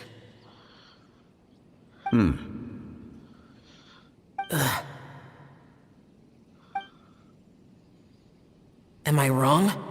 Or has she once again sent you out to buy, what is it, sesame oil or something?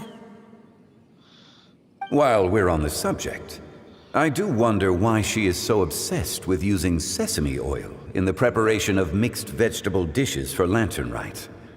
A recommendation from Xiangling, perhaps. What do you think, Xiao? I've only met Director Hu a few times. I'm hardly the best person to ask. I guess so. Ah, and is that not a sign that you should visit Wangsheng Funeral Parlor more often?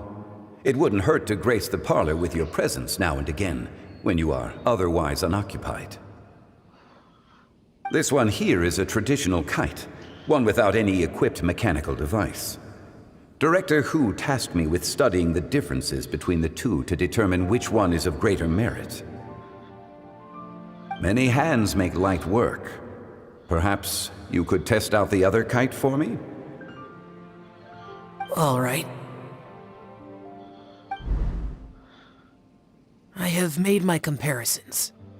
If speed is what you're after, the mechanical kite is the better choice. Wonderful. I shall pass that information along to Director Hu. I'll leave these two kites with you. Perhaps you can find a few friends with which to partake in the activity. You might find it to be an enjoyable use of your time.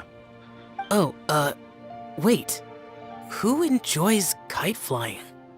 Well, I would imagine someone of your talent and wisdom is more than capable of finding out. So, you were testing out the kites for Hu Tao and even roped Xiao into doing it for you? Paimon didn't ask earlier because the situation was awkward. I would hardly say I roped Xiao into anything. I simply sought the help of a friend. Besides, we did the testing together.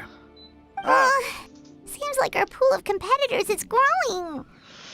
The competition's not the important thing right now. Doesn't matter. We're going to win it. Yeah. Do you like kite flying, Xiao? I suppose I neither like nor dislike it. Although, watching a kite gradually ascend into the sky does bring me a certain peace of mind. Perhaps they're a bit like Xiao lanterns in that way. Kite flying is also a pleasant form of relaxation. Have you ever thought about making a kite, Xiao? Cloud Retainer taught us how. We can teach you if you want. There's no need. Menogius was the only Yaksha among us who had an interest in matters of ornamentation and design. When Lantern Rite is over, come find me near Pervasi's temple if you have the time. Sure. Absolutely. It's getting late. I should go inform Director Hu of our findings. How's she been, by the way? Be sure to say hi to her for us. The last time I spoke to her, she mentioned that she would be visiting Chaoying Village in a few days. If you have the time, Perhaps you could also make the trip. If you happen to run into her, you can pass along your regards in person. We'll keep that in mind. Take care, Zhongli. See you later. See you next time. Bye, Zhongli.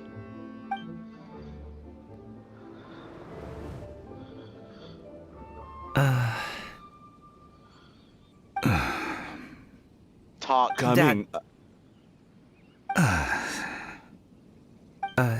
You can go first. I don't have anything to say. Then I'll go. I still don't want to leave Liyue Harbor. Oh. I can't say I support that decision, but... Hey, let me finish before you get all worked up. Sit, Shenhe, sit. You must be tired from your journey. Shall I pour you a cup of tea, or would you prefer something else to drink? No need. I'm not tired. They're gone, Master. Perfect. The time is nigh for us to make an appearance. Do you remember the plan when recounted to you? Yes, Master. We aim to give them a demonstration of familial love. So I'll have whatever you are having. All right. What are Auntie Xianyun and Shenhe doing here? Just how many people are involved in this scheme? I suppose all I can do is just take a seat and see what happens. Perfect. I just so happen to have bought some Sunglo tea recently. It's quite the delectable variety. Or it would be if one has not been forced to drink it every day in the hopes of whittling down one's considerable stash. One has more than had one's fill already. Oh, forget it. Such thoughts detract from the present need to keep up the conversation. Has work been busy during the holiday season? Do you need my help with anything? Drunk guests can sometimes cause trouble, but I deal with them as you taught me, by pinning their heads against the table. Are Auntie Xianyun and Shenhe serious right now?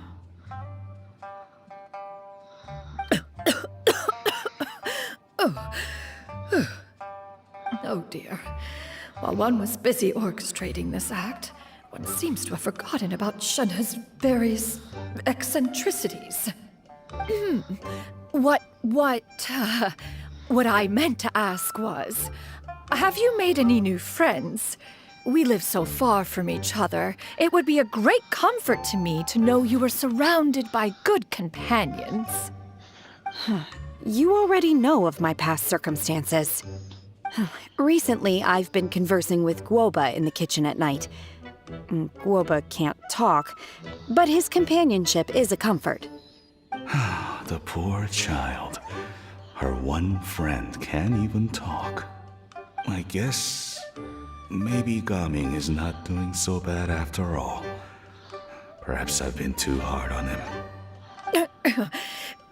Let's move on, shall we? Do you have any plans for today, Shenhe? How about we do something fun? That sounds about right. Take her to do something fun, and perhaps she'll loosen up a bit. Like we used to do when we would carry stones up and down the mountain from dawn until dusk, picking herbs to eat for dinner along the way? If that is what you ask of me, then that is what I shall do. Well, Dad, here, have some tea. Or no, wait, best not have any just yet. Yeah. I simply can't listen to that any longer. Gaming, I'd like to finish what I was trying to say before. I don't support your decision to stay in Liyue Harbor, because living there is too hard on you. If you come home, there will be people to help you. I'm not saying we have to live under the same roof. I know our personalities are too similar to avoid butting heads. But you'll have your entire family around you. Your aunts, uncles, they'll all do whatever they can to help. You could get a less taxing job, and we could grab dim sum together from time to time. Huh. I didn't know dim sum was such an important affair, Master. Shh. Just think about it, okay? You don't have to decide now. Dad really has changed a lot. He would never have said these things to me before.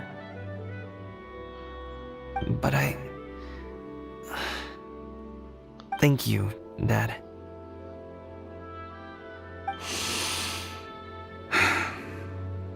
It's been long enough, don't you think?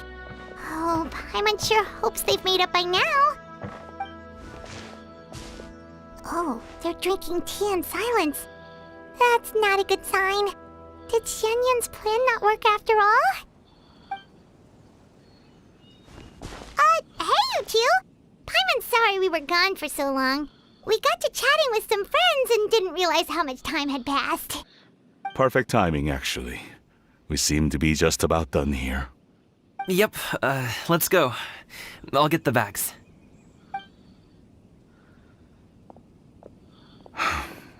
Gaming has grown a lot taller, hasn't he?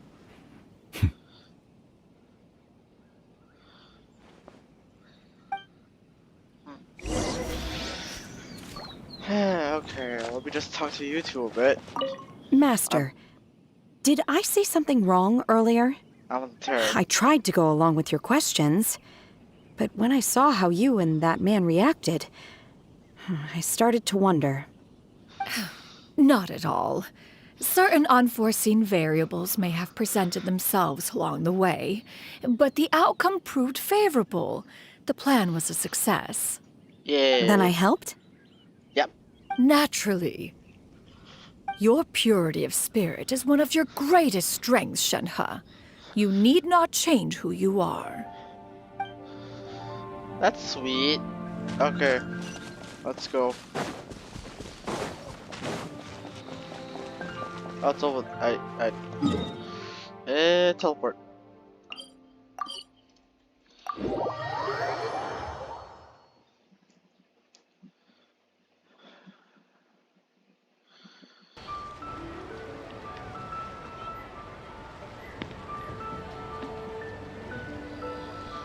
You must be Mr. Ip! Thank you for coming all this way. My name is Charlotte, and I'm a reporter from Fontaine. You can find me writing for the Steambird. I invited you here not just to purchase your fine tea, but also with the hope that you might be willing to sit down for a short interview. What do you say? An interview? To advertise my teas? I suppose you could think of it that way. We Fontainians are big tea drinkers, too. The Fontaine Market. Then I'll need some time to adequately prepare. Perhaps we could sit down and discuss the questions you intend to ask in advance. Of course, of course! Please follow me.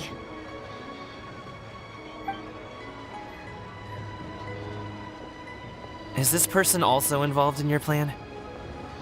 What do you think?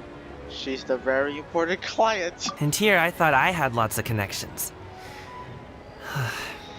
I suppose I've been humbled. You sure know all kinds of cool and important people. Over here! Yoo-hoo! Over here! Huh? What? Auntie Shenyun? She probably wants to talk about the next phase of the plan. Let's go while your dad is still distracted.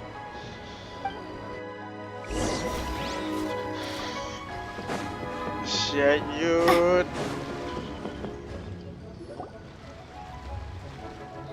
I take it that all is going well? Don't worry, Shenyun. Everything is going according to plan. I knew it. I knew that was all an act earlier. Auntie Shenyun is really something. She was so determined to help me. She didn't even care about making herself and Shenhe appear foolish in front of my family. She truly knows how to look out for others. I still have a lot to learn. As for the next step... Oh no! What's wrong, Gaming? Don't tell me you're the ones footing the bill for all that tea. I can't let you do that. Fret not. Reimbursements will be made. Exactly. Think of it more as an investment, as Ningguang would say. We pooled together the Mora so that Charlotte could place the order. She's gonna bring it back to the Steambird as a gift, as well as a sample of the regional specialty. Fontanians will probably fall in love with your dad's tea as soon as they lay their eyes on Charlotte's article. And once all the money from the new orders begin to roll in, getting our Mora back will be a piece of cake. Oh, okay. Business-related matters always seem to go over my head, but I refuse to let you all lose Mora on my behalf. I'll pay you back right now. We can talk about such matters at a later date. There are more important matters for you to consider at the moment, are there not? Yes. I've been thinking about it the whole way here. I have an idea, but I'd hate to cause even more trouble for all of you. That is for us to decide. Yeah, we're all friends here. Plus, we wouldn't be here if we didn't want to help, right? Just tell us about this idea of yours. Okay. So, it's like this.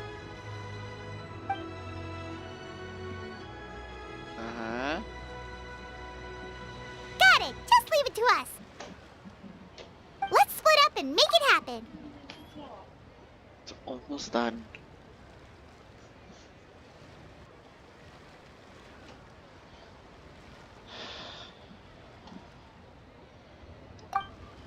Okay. We need to do those things we talked about, but we also still have the kite flying competition. Since Xiao already tested out those kites for us, why don't we also go buy one of those mechanical thingamabobs or whatever they're called? We can attach it to our kite. Hello again. Welcome back. I see you returned from your trip. I really do have to thank you for all your help from before. No problem. Thanks to you, my daughter was able to build a kite with her grandmother that very same day. She even wrote a long letter telling me how much she loved it. Oh. Oh, you should really be thanking Gaming, not us. I'll be sure to. And are you here to buy a kite? Please, take your pick. Oh, we already have a kite. We wanted to buy one of those, device thingies from Fontaine. Do you sell them separately? Yes. Here you go. Please, take it, free of charge. The directions are in the box. It's not hard to install at all. It doesn't feel right for us to just take it. Well, nor would it feel right for me to take your Mora. Good luck in the kite flying competition. I'll be rooting for you. All right then, thank you. Thank you very much.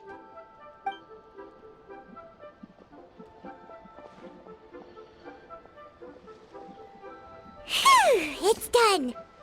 Let's get down to business.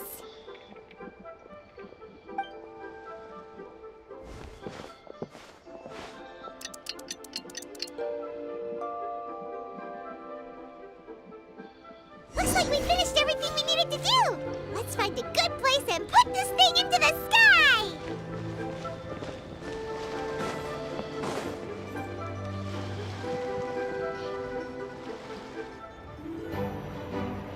Oh, cutscene.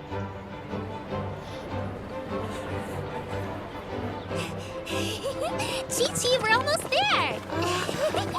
Okay. Oh, that's so cute.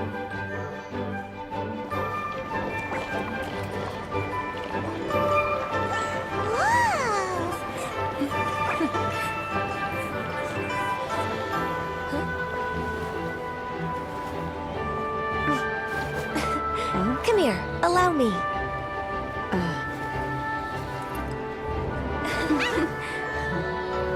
The Lantern Rite is as festive as ever.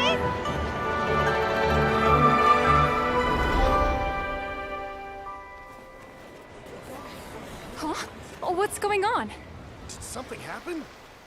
What should we do? Oh, should we get the Millilith?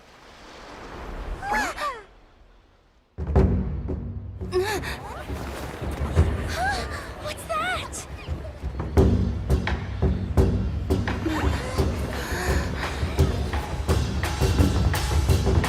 Why is he on water?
I taken that many pictures already?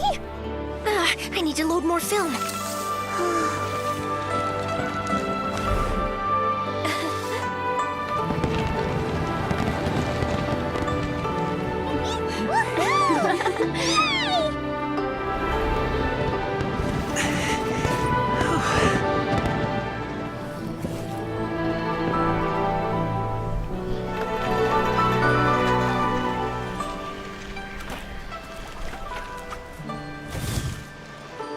Wait, the wind.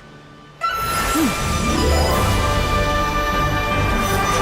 my gosh!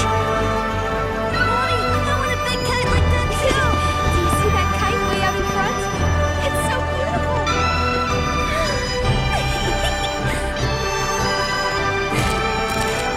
Happy Lantern Rite. Happy Lantern Rite!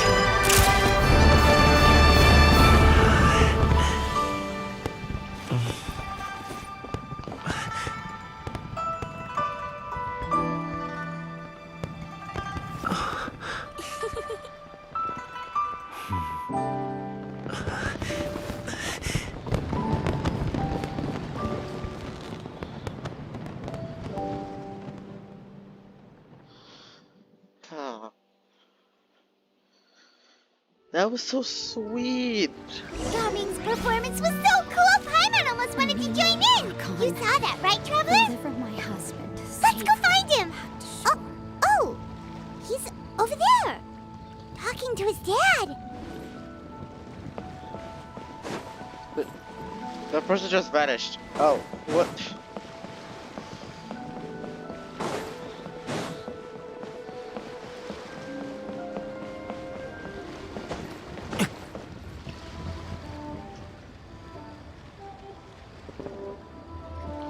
I think I'll head off now, if that's okay. Thank you, little girl. Do you want us to walk you back?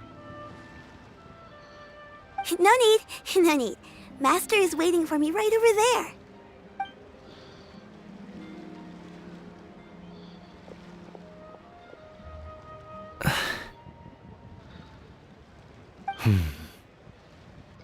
Son.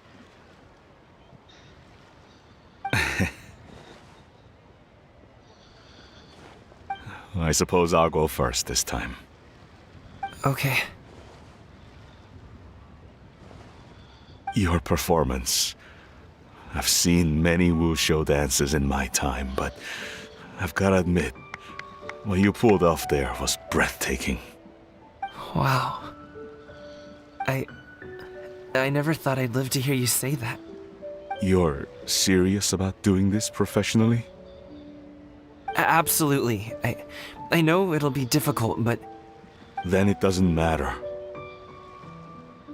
What I mean to say is, of course it'll be difficult. But if that's your decision, if that's your dream, then it doesn't matter how difficult it is. As long as you put in the work, then any obstacle can be overcome in time. Really, when I was young, I also... Actually, how about we save that story of my past for another time? All I really want to say is, I've changed my mind. And much like this kite, you also deserve to soar to new heights. Dad. Son. Son? Haven't heard that in a while. I bet you're wondering what's gotten into me saying all this. Well, a little bit, yeah. Anyway, I know I've never found the chance to say this before, but... to me, Gaming, you've always been a great kid.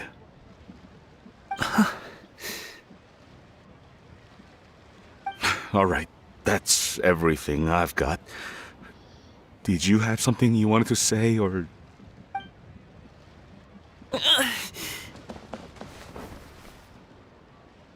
Seeing the two of them talk things through like this really gives Paimon a sense of accomplishment. Yep, it's all because of you. Give yourself a pat on the back, Paimon. Now go. Over there. Your friends are still waiting for you. Huh? But you came all this way. I'll be staying in Liyue Harbor for a bit longer. When you have time, we can grab dim sum together. Your treat, right? Dad, honestly. Go. Okay, then I'm off. See you soon.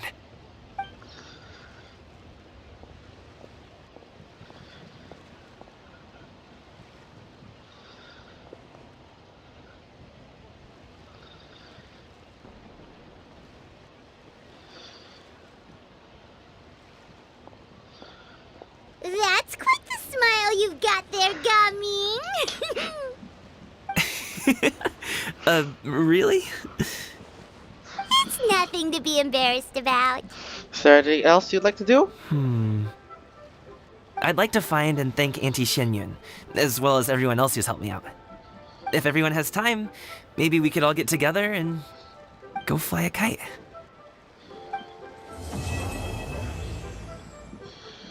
Let's part 3 done. Is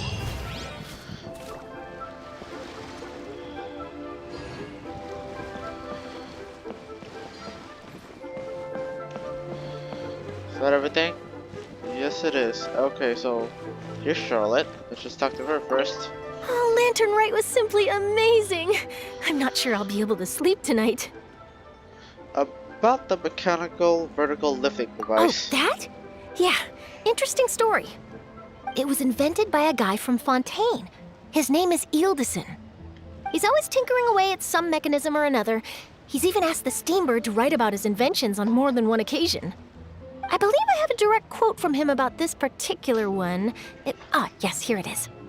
The device is powered entirely by mechanical components without the need for any additional energy source. Basically, it's a manually operated cranking device. How high it can fly entirely depends on how much force you can exert. Okay.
Okay. Combining this invention with a kite. What a great idea, right? Alright. Then about the interview and working together with Gaming's father. Oh, my conversation with Mr. Ip went really well. I've already sent the first draft of my article back to the Steambird. It's a piece that contains all the pertinent information while also telling a story. I'm quite proud of it. Oh, that reminds me. I should thank everyone who made this possible for me. Especially that spirited lady with those peculiar turns of phrase. Miss Shenyun was her name, right? It was all thanks to your connections and creativity. I would have never thought I'd be able to bring such a special gift back to Fontaine with me. About Lantern Rite. This was my first time experiencing a foreign holiday in person. It was so exciting! The festive atmosphere, the contagious holiday spirit, the profound, storied cultural traditions steeped in symbolism. Oh, I almost forgot. Kuching even gave me a kite with a poem on it that she wrote herself. It goes, "Dreams are like paper kites. With them do our hopes take flight. Sailing high above the clouds, they yearn for something more profound. Yet try we may and try we might. A deeper truth waits in plain sight. Though we hang our hopes in skies abound, many joys lie on the ground. I want to include this poem in my special feature on Lantern Rite. I'm sure a lot of people will love it. Oh, there's more. Oh, my conversation with Mr. Ip went really well. It's a piece. Okay. Until next time, Charlotte. Yep, and happy Lantern Rite to you. Okay, let's go and find them. Yeah, right here. Given your present countenance, one presumes you are missing some old friends again. One cannot help but be reminded of them. Pray speak. Unburden yourself of these sentiments. One simply wishes Menogius were alive to witness such peace alongside us. He was so skilled in matters of craftsmanship. Kite making would scarcely prove to be a test of his capabilities. Were he yet amongst the living, he could have opened a kite stall. One is certain it would have been an establishment rich not only in profit, but also esteem. And if, as in the past, he were unable to involve himself in matters of the mortal realm, we could sell the kites in his stead. When we finished, we could bring him back wine and partake in drink and good company. Mooncarver, those are now but fond moments in our memories. Indeed. The dead are gone, so, as the representatives of the living, let us take in the sights for a bit longer, if just for his sake. So, you're still a big fan of winter melon cake then? Huh? Oh, I guess you heard everything Paimon was saying, huh? Of course. She was talking about you. As your father, how could I not listen? Remember back when you were a kid, and you would sit on my shoulders to watch the Wushu dance. On our way back home, you would beg me to buy you some winter melon cake. We would only buy 2 at a time, but before long, we tried the winter melon cake from every vendor that street had to offer. There was also that one time you used your pocket money to treat me. Do you still remember? Yeah, I remember. That was the best winter melon cake I ever had. Let's go back sometime. The shop's still there, and I remember the way. My treat, just like before. Are you sure? Absolutely. Alright then. I don't get it. Is something wrong, Shenhe? Tell me. Perhaps I can help. The color black doesn't get dirty easily, so I thought this outfit would be acceptable to wear to work. But Xiangling told me it was inappropriate. But inappropriate? How? She probably just meant the outfit isn't suitable for that particular environment and occasion. But for a festival gathering with friends, a nighttime stroll, or an important banquet, your outfit is more than appropriate, Shenhe. So you're saying it's only something I should wear in front of important people? I suppose that's another way to think of it. Okay. Hello, you two. Our kite is so high up. Thank you for inviting me, Yao Yao. I am having a lot of fun. I'm glad. If you want, we can go fly kites some other time, too. The fun doesn't have to end today. Really? How about we do it during the day next time? That way, we can see the design better. When it flies super high up, it will look exactly like a real finch. Okay. How sweet. Can I take this kite to bed with me? Oh. But of course. Alrighty then. Let's head to over here. Okay.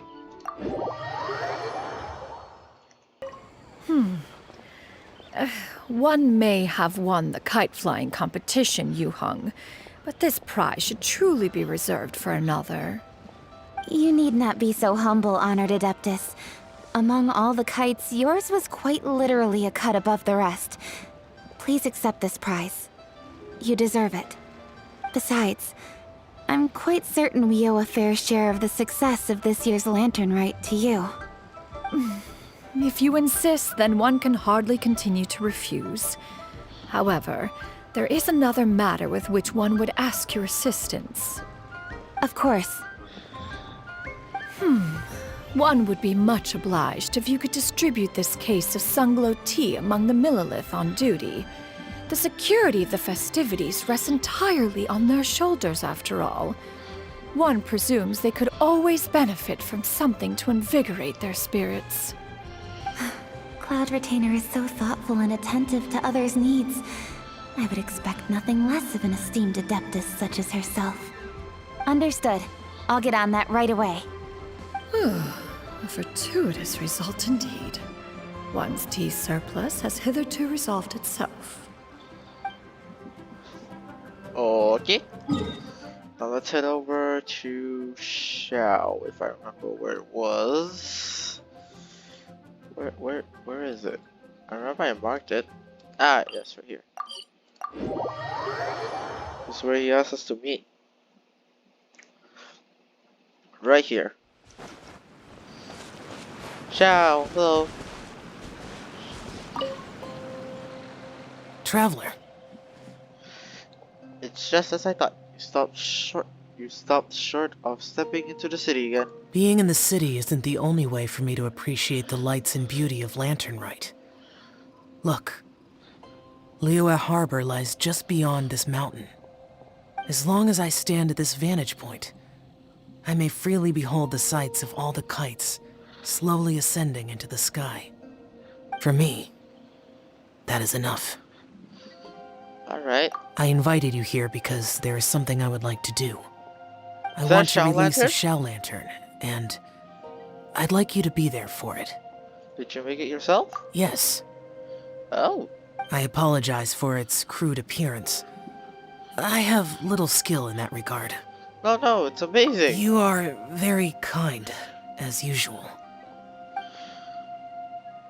Alright. It's time. Oh, that's quite big.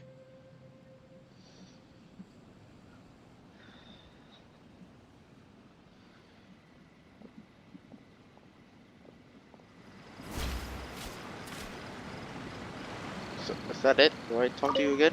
Okay. As the Shao Lantern slowly disappears into the tranquil night sky, Shao's expression softens. Traveler. Uh-huh. Thank you. You're welcome. And he just turns immediately. Okay, well, let's head back to Liyue Harbor. This one.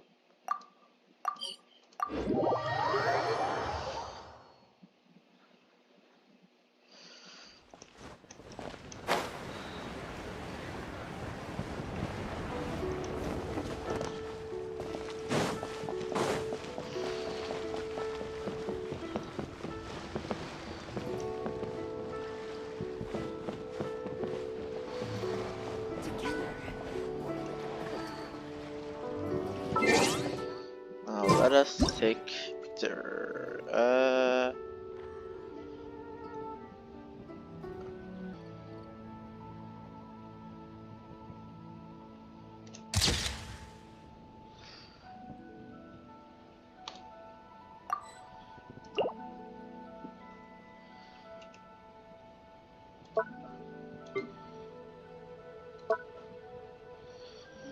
I feel that's too happy, but default's fine.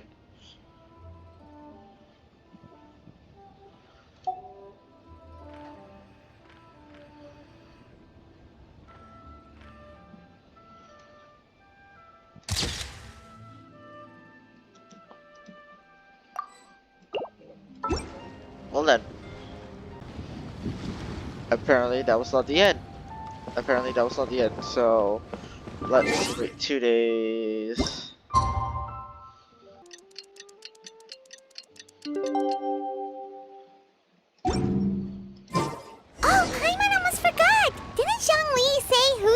also planning on spending some time in Xiaoying Village? We didn't have anything else to do today, right? Why don't we go have a look around? Maybe we'll run into her. Okay, let's head over then.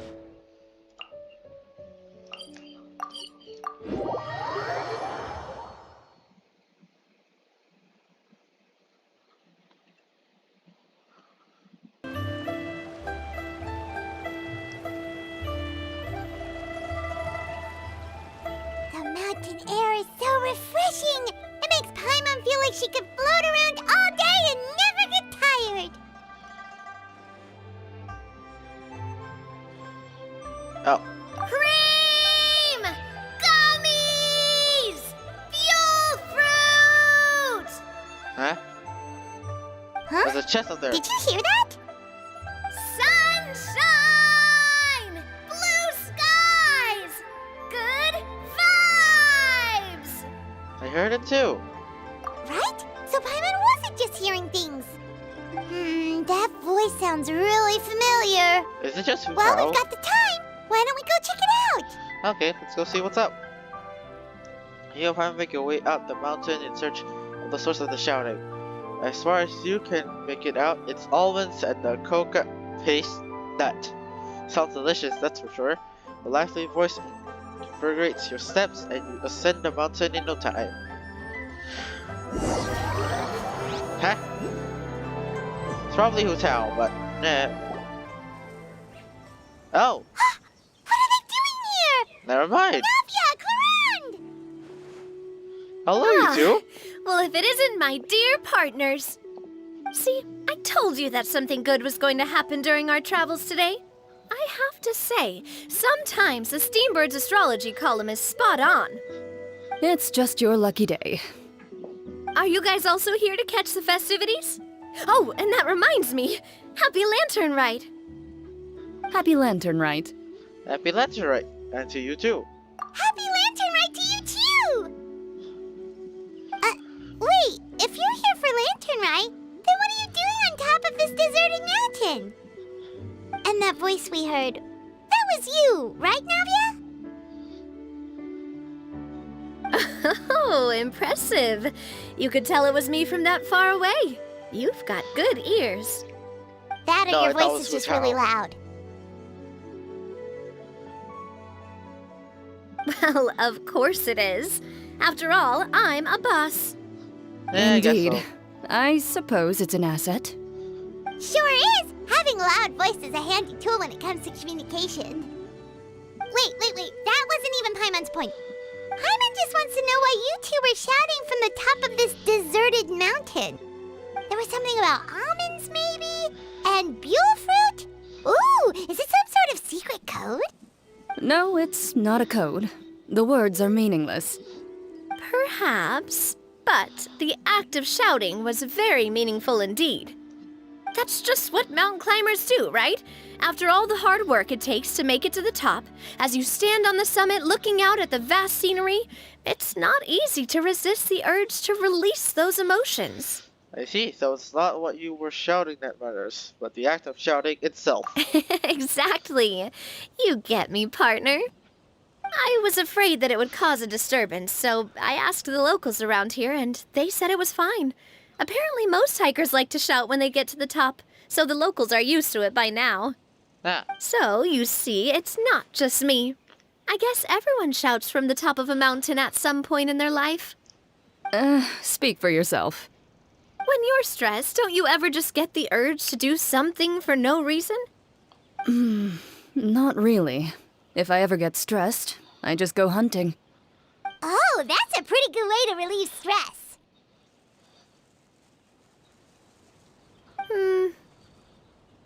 What I choose to hunt depends on my mood. Huh?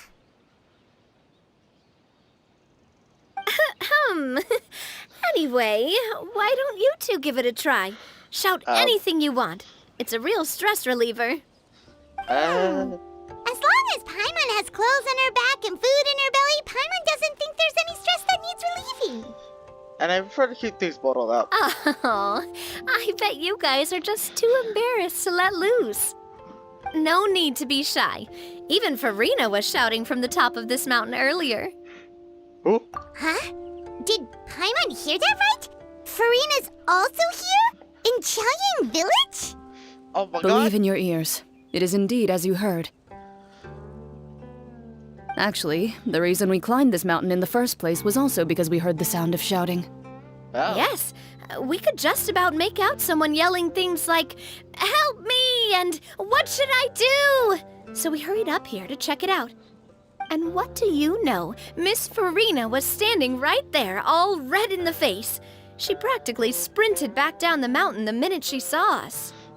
Ah, that reminds me. I believe what she actually said was, "So help me, I will figure out what I should do about this script." So, you could actually hear what she was saying? Why didn't you say so earlier? I thought someone was really in trouble. I figured we would come check out the situation either way. Why not let her keep some privacy? Oh, seems like you caught Farina in the middle of some stress relief as well. Huh. She probably would have never thought. No, she definitely would have never thought she would run into anyone she knew all the way out here. Was she alone? I think so. We ran into Nervalet on the way here as well, but he was already on his way back, so they probably weren't together. Nervalet? Oh. What? Nervalet was here too? So many people from Fontaine. What was he doing here? It couldn't have been for vacation. I think it just might have been, actually. But apparently he only stayed for half a day before heading back. He's a very busy man. Neuvillette is not the type to take much time off. Taking even a half day for himself is already a huge step in the right direction. Didn't Charlotte publish an article on the Liyue tea industry recently? Maybe he was inspired to come buy some tea after reading that article. You know, just like you were. Tea. My situation is completely different. I'm here because I was asked to accompany you. The tea purchase is simply an added bonus of this location. You Fontainians and your tea drinking. Yeah? Oh, it's not for me. I lost a bet with Ridesley, and now I have to buy him something. Seems like a fitting gift. It was just a spur-of-the-moment sort of bet. Yeah? Ridesley gets really invested in that sort of thing, but he couldn't care less about what he wins in the end. You could give him mint plants that you plucked from the side of the road, and he wouldn't even mind. If only he was that easygoing when it came to talking business. In any case, I'm pretty sure the tea you bought is this region's specialty. What is it called again? Nervalet even mentioned it earlier. Slangle tea? By Tang and Hop? Yes, that's the one. You didn't really buy 10 boxes, did you? Please, do I look like someone who would fall for that sort of marketing trap?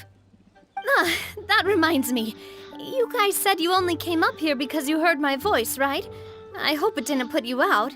You must have had other plans for the day. No, that isn't free. That's right, who tell? A few days ago, we heard that a friend was going to be in Qiaoying Village, so we decided to come and see if we could run into her. Oh dear. We've been chatting for quite some time. I'm sorry for keeping you. No harm done, partner. That's good. We should probably head out and look for Hu Tao. Yep. No need to stay on our account. We just got up here, so we're gonna stay around for a little longer. Go and meet your friend. We can meet up in Qiaoying Village later. Sounds reasonable to me. Sounds good. We're gonna head down the mountain then. See you later! Whoops.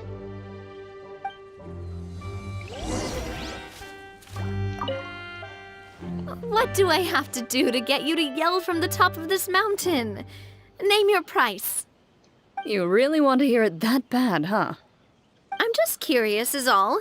I have a feeling you'll say something amazing. I will pass. I prefer to let actions speak louder than words. Oh, they did. Hello? Hu Tao and Zhang Li? Qiaoying Village is known for its tea, but you know what else they have with tea? That's right, dim sum! Didn't Gaming say something about dim sum being eaten in the morning? Oh, Paimon wonders if we can still get some at this time of day. Afternoon tea might be more appropriate at this point. Oh, well that's That's fine, too. Paimon doesn't care what kind of tea it is, as long as it comes with some tasty snacks. Now, let's see what kind of yummy things we can find around here. Paimon's not seeing things, is she? Is that Farina standing between Zhongli and Hu Tao? Judging based on the hat, I'd say so. Wonder what they're talking about. Zhongli knows a lot of stuff. Maybe he's telling Farina about Chaoying Village. Oh, or maybe Hu Tao is trying to rope Farina into being one of her clients. Wanna make a bet? Hey, this isn't the Fortress of Meropide. But Paimon could be convinced for the right price. Let's say loser buys the winner 3 huge bowls of seafood kanji. Since Zhongli is there, Paimon bets things are pretty tame. It's decided then. Paimon votes for tour guide Zhongli. And I'll vote for Hustler All right, Hu Tao. no time to waste. Let's go see who's right. Alright.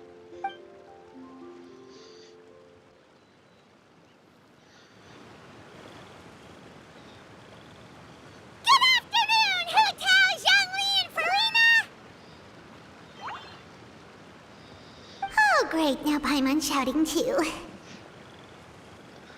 Oh, well, aren't you a sight for sore eyes? Seems like our luck just keeps on growing. That we were able to meet you both without prior arrangement must mean that this is quite the serendipitous meeting indeed. Huh? Oh, so both of you are acquainted with the Traveler and Paimon then? I've keenly felt the passage of time since our last meeting. Looks like someone's learned a thing or two from Zhongli.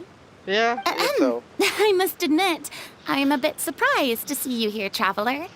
Why? But seeing as you're a hero who's been all over Teyvat, it makes sense that you would be well-traveled and well-connected. Since we have found ourselves in each other's company within this fertile land, allow me to take this opportunity to wish you a happy Lantern Rite. Happy Lantern Rite. It appears you have been to Fontaine then. Yep. Given your proclivity to spread good deeds wherever you go, it's no surprise that you would make the acquaintance of a celebrity as illustrious and celebrated as Miss Farina. That's quite high praise. What I mean to say is, you flatter me, Mr. Zhongli. Although I've built up a certain following within Fontaine, it is no reflection of strength or wisdom. I stand before you right now as nothing more than an ordinary traveler in search of beautiful scenery and creative inspiration. There is definitely more to Mr. Zhongli than meets the eye. I could tell as much from our conversation earlier. Given his breadth of knowledge on both academic and worldly matters, there's no way he hasn't heard about what happened in Fontaine. Is he just feigning ignorance for my benefit? No. You're no common tourist. I simply won't have you talk about yourself that way. Oh, does that mean Hu Tao also knows? You may not have heard, friends, but... Miss Hu Tao... Miss Farina is now one of my esteemed clients. What? Yup.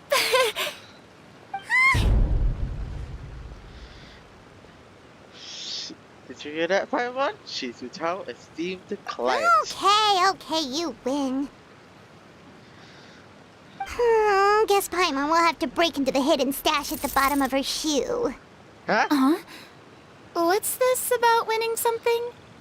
Don't tell me. You two were placing bets on us. It was Paimon's idea. Yes, it was. We just saw you guys standing on the side of the road and couldn't help but take guesses as to what you were talking about. Oh, I see. That means you, my friend, must have guessed that I was trying to promote my business to Miss Farina. Well, you know me. That I do, my friend. What was Paimon's guess then? Paimon thought Zhongli was showing the newbie around. By newbie, you mean me, right? Yep. If that's the case, then Paimon's guess was also correct. Oh, that's right. Mr. Zhongli was telling me about some great sightseeing spots in the area. Ha! You see?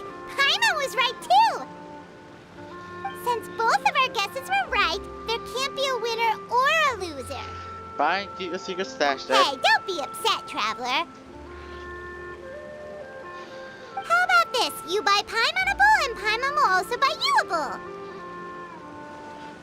Sure. As for the third bowl... Since I was the subject of the bet, perhaps it should go to me? You know, as a congratulations for the huge deal I just struck. I'll buy you a bowl anytime you want. I was just joking. Anyway, I should be the one treating you. The funeral parlor is about to bring in quite the sum after all. Oh, Paimon almost forgot to ask about the most important question. Something happen recently, Farina? Huh? What do you mean? Well, you know, with you enlisting the services of Wangsheng Funeral Parlor and all. Oh, well, yes. Really? Oh no. Paimon is so sorry for your loss. Although Paimon may have not known the person, please accept Paimon's deepest... Whoa, it's not like that, Paimon. Huh? Okay. Huh? But Paimon just thought, since you hired the services of a funeral parlor and all... Hey, it's not that big of a stretch. Really, Paimon? It's not like you don't know me. Do I look like I know anyone who would ask me to coordinate their funeral? Yeah, I guess not, but... Miss Hu Tao is simply helping prepare some props for my film. Oh. Not too long ago, I read a collection of horror stories from Liyue. The content was spectacular. In fact, I still feel the need to sleep with the light on even now. Anyway, that's not the point. Now that Fontaine's biggest star has returned to the stage, I figured it's about time the industry enjoyed a breath of fresh air. You might even call it a breath of Taylor.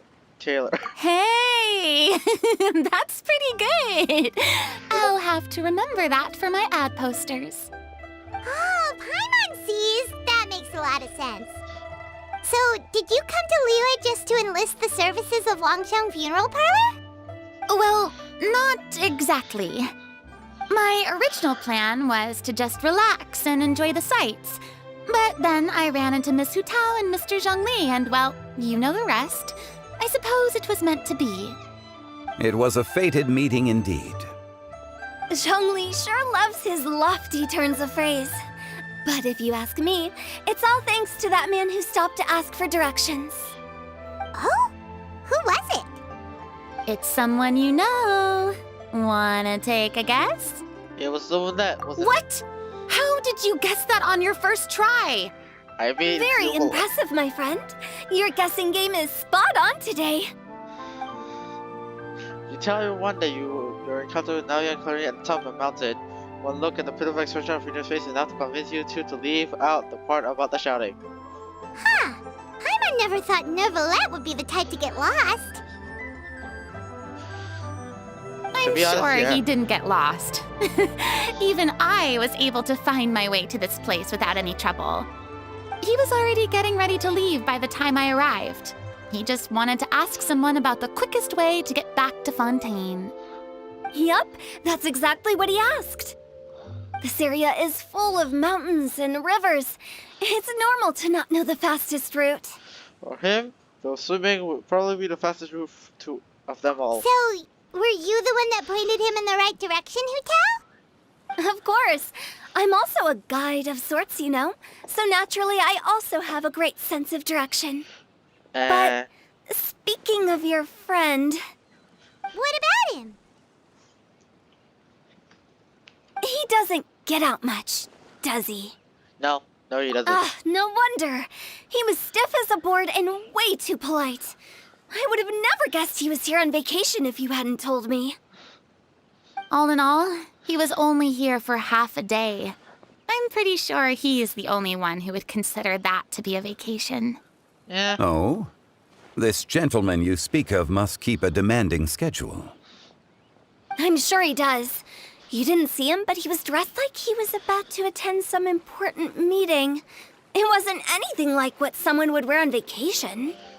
Is that so? Wait, you didn't see him, Zhongli? Unfortunately, no. At the time, it appeared as if Director Hu and Miss Farina were having quite the productive conversation. I know matters of business can take much discussion, so I decided to fetch some tea for them. What a shame. That gentleman seemed like a sophisticated sort of guy. I actually think you two would have hit it off. Is that so? Judging by not how Zhongli is acting and taking the consideration that could Zhongli have been avoiding him on purpose? Hmm? Now I see. It is what it is. It's truly a pity. To borrow Miss Farina's turn of phrase, perhaps it just wasn't meant to be. Well, with the Traveler around, I'm sure you'll have a chance to get to know each other at some point. That's right. She's got more friends than she knows what to do with. I'm good with people. Well, that's certainly true. Oh, that reminds me. If you get the chance, you should try and talk to Nervalette into loosening up a bit. Just tell him the Palais Mermonia isn't going to fall apart if he disappears for a few days. He shouldn't keep himself cooped up all the time. Even clams open their shells to let in fresh water every once in a while, right? If he's really that much of a stickler for protocol, he can fill out a leave of absence request. He'd have to approve it himself since he handles that sort of thing now, but you know what I mean. That does make Seems sense. like this gentleman is also in charge of something pretty important. He's the fair and impartial Eudex of Fontaine, head of the highest court in land, otherwise known as the demon who controls all the paperwork in Fontaine. I've never heard of a demon that boring before. In my experience, a leader needs to be able to roll with the punches. That also includes knowing when and what to prioritize. It seems like your friend still has a lot of growing to do. If I remember correctly, he's already several thousands of years old. You're quite right, Miss Hu Tao. Oh, they're right there. Oh? Traveler, Miss Farina, those two individuals over there appear to recognize you. Oh, it's Navia and Clorand. Hey, over here! Fundies. We saw you all chatting over here, and we're wondering if we could join in. Please, excuse the interruption. Oh, so polite. No apologies necessary. Any friend of the Traveler and Miss Farina is a friend of mine. Ah, straight to the point. I like it. Everyone circles around you and begin to introduce themselves. Who has isolated out when she hears about Clorin's profession. Oh god. But a quick explanation from Rina's Navia seems to dispel some of her more misguided ideas. Good. It's getting late. If we want to catch a boat back before dark, we should probably get going. Indeed. Then, Miss Farina, Oh, yes? when are you planning to head back? Do you need us to escort you? Oh, I don't think that will be necessary. I mean, you're not my subordinate anymore. You don't need to look after me. I didn't mean it that way. It's normal for friends to travel home together if they run into each other on the road. There are a lot of mountainous roads in this area. I imagine they'll be even harder to navigate after dark. Exactly! Just like in those ghost stories. 8 paths converge in a wood. Beside them an old house is stood. If you dare to go inside, not a soul will greet your eye. But if you take a closer look, there may be something you mistook. A candle flickers to and fro, yet there is no wind to make it so.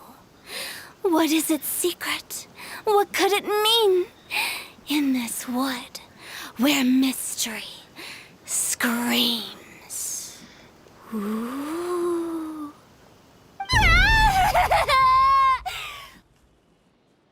My dear demoiselles, ladies, no, I mean friends, please take me with you.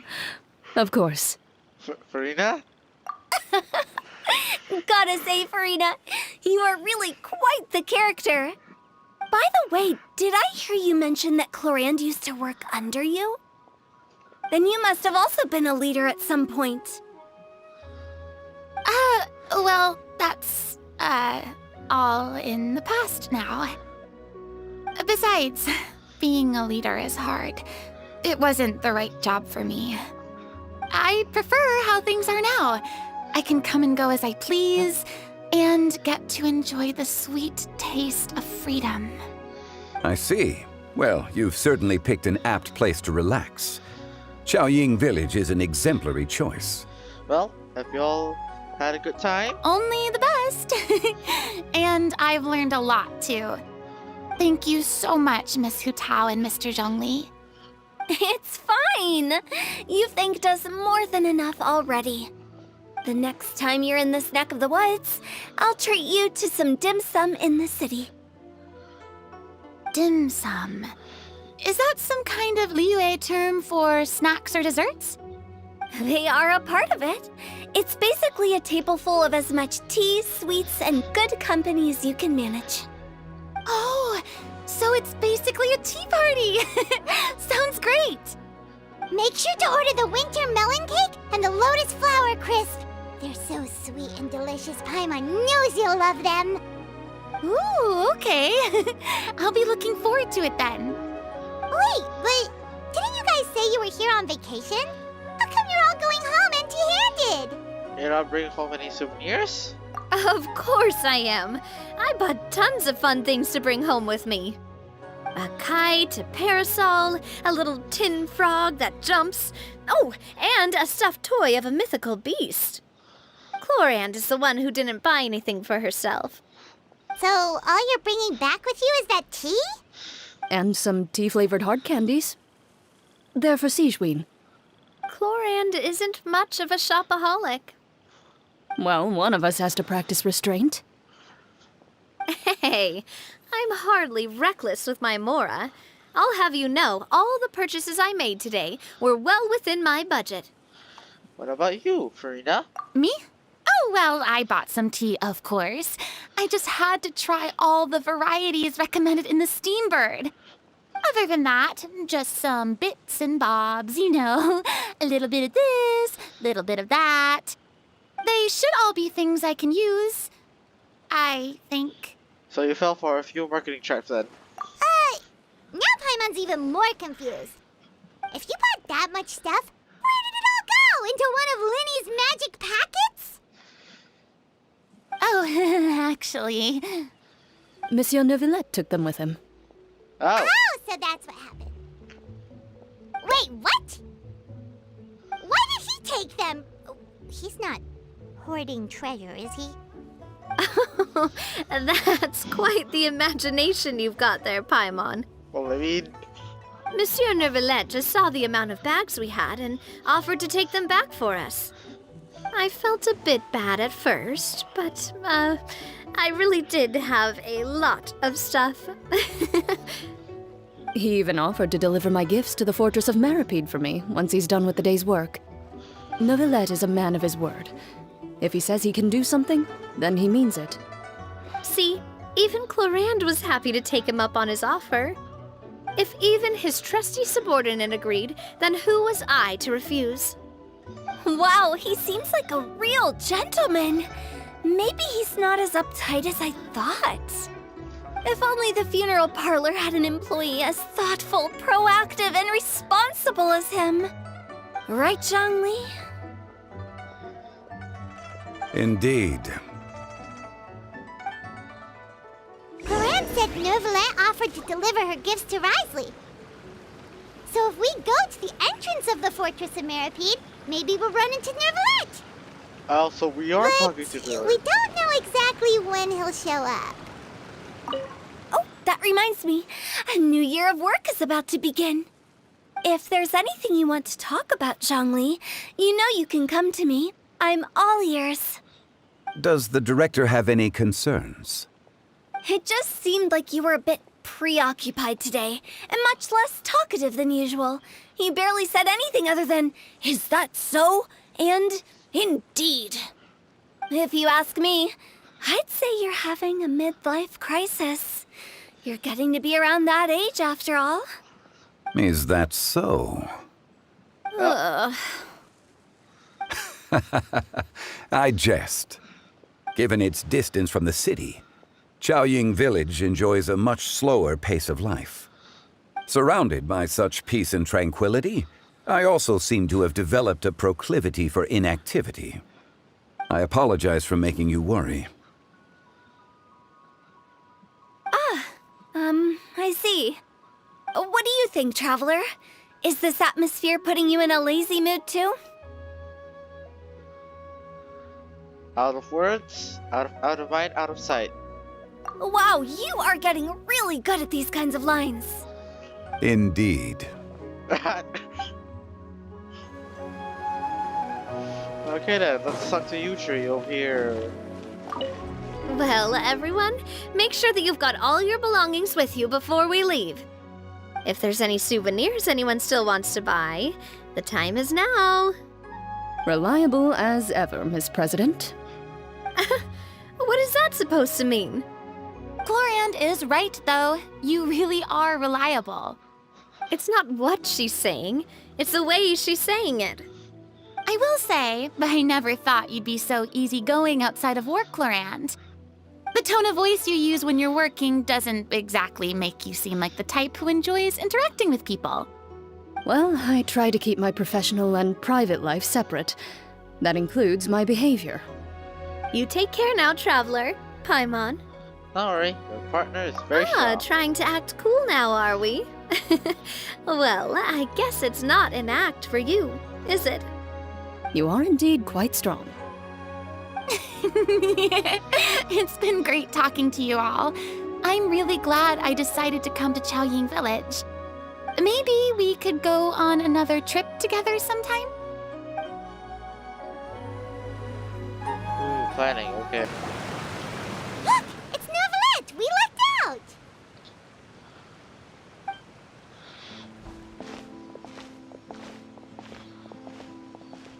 Oh, it's you.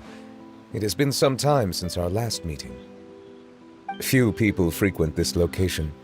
Since I was able to conclude my work early for the day, I thought I might take a walk and avail myself of this area's peace and quiet. You call this early? Do you always work this late, Neuvillette? Strictly speaking, that depends on the agenda for the day. I am hardly bereft of time, however, so working late is of little consequence to me. Really? If you have so much time on your hands, then why did you only go to Chaoying Village for half a day? First, I should clarify that I was referring to my lifespan, rather than the time at my disposal on any given day. Second, I was unaware you possessed knowledge of my trip to Chaoying Village. You give Neuvillette a quick summary of I everything see. they haven't seen. Thank you for informing me. So did you deliver the gifts? Yes, they have been safely delivered. I have to hand it to Chlorand. Just a simple gift delivery, and she has the great and mighty Udex at her beck and call. I was just passing through. It was merely an act of convenience. All right. Then I hereby confirm receipt of the goods on behalf of the staff of the Fortress of Meripede. A verbal receipt of confirmation? Is such a formality really necessary for a small matter such as this? Guess not. This quantity of tea, though, seems a little excessive for a gift, don't you think? Before you know it, they'll start accusing me of taking bribes. About that. Much of that is my own excess, I'm afraid. Oh? Why? What happened? It was buy 10 boxes, get half off. Ah, that explains it then. Oh. Well, go ahead and leave them to me. I'll get through this stash as fast as I can. You have my thanks. Oh, there's something else I'd like to give to you. This is a stone slate, engraved with a symbolic design. While that is an apt description, it is in actuality a legal codex. A legal codex, huh? Before the advent of modern writing utensils, information was recorded on stone slabs such as this. The law was no different. Okay. Since ancient times, the scales of justice have symbolized the fairness and impartiality of judiciousness. As a tribute to that sentiment, this slate was designed after a traditional legal codex and engraved with a symbol instead of text. During my travels recently, I chanced upon a roadside stall offering tourists the opportunity to try their hand at the ceramic arts, so I decided to have a go. We joked with Claran some time ago about gifting you a legal codex. So, here you go. Ah, so that's what this is about. I did not expect you to remember it as well. In any case, I hope this can be considered as a reasonable attempt to join in on the banter. It is a very good attempt. I suppose I shouldn't be surprised. Even your sense of humor centers around the law. That's an impressive level of commitment. Well, a gift of this significance deserves to be put on display, and I know just the place. Front and center in the fortress's showroom. Surely there's no need for such a grand gesture. Just kidding. I don't have anything like a showroom. But we do have a storage room. We can put it next to all the mechanical parts Sijuin has collected. That sounds good to me. So that's what you were doing in Chaoying Village. Indeed. Of course, while I was there, I also took the opportunity to taste the local spring water. Yeah. The aftertaste is much purer than what I have delivered to me in Fontaine. It stands to reason that the long-distance transport has a tendency to imbue the water with extraneous emotion. If you want to experience the true flavor, you simply have to go to the source. Perhaps I should organize some time off to do the same elsewhere. As they say in Leeway, a balance between work and play is sure to keep your troubles at bay. Then we are of the same mind. It appears my desire is justified. If you say so, but you know you don't have to justify a vacation, right? You can just take one. After all, you're hardly bereft of time. You can do whatever you want. You're quite right. I suppose I suffer not from a lack of opportunity, but rather a lack of inspiration. However, after reading a few articles about Liyue's holiday traditions, the idea popped into my head and made itself quite at home. Seeing as I was free of responsibilities for the morning, I decided to depart at once. And how was it? Refreshing. My spontaneous outing seemed to inspire quite a few other spontaneous decisions as well. Take, for example, my foray into ceramics. At first, soil from the ground is granular and unforgiving, but add the right amount of water, and it becomes soft, moldable, and able to take shape. In the past, I never thought about how quotidian vessels were crafted. But now, I have participated in their very making. This is also something I made today. Oh? Why does it look biched? Oh wow, what a big ladle. That's a ladle? Paimon thought it was supposed to be some long-necked sea creature. That was indeed one of my inspirations. It's amazing. The color also really matches your style. Really? You like it? Yeah. To tell you the truth, given your unexpected arrival, I find myself quite unequipped to give you the welcome you deserve. Around such an important holiday such as this, human custom would dictate that gifts should be in order. But I'm afraid this is all I can offer. If you'll have it, that is.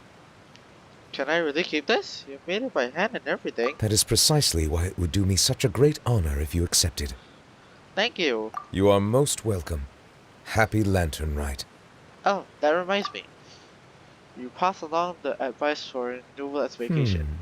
Approve a leave of absence request for myself.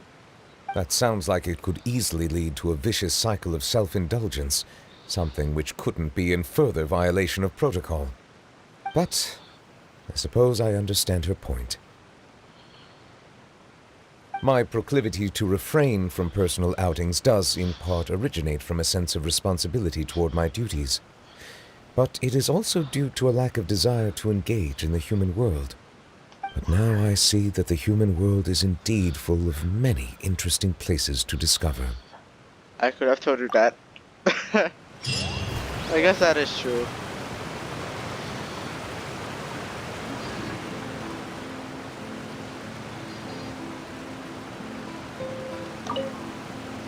Lantern Rite marks the start of the new year in Liyue. In the spirit of the season, then, I wish you a year of success as vast and endless as the open ocean. Thank you, Nouvlette.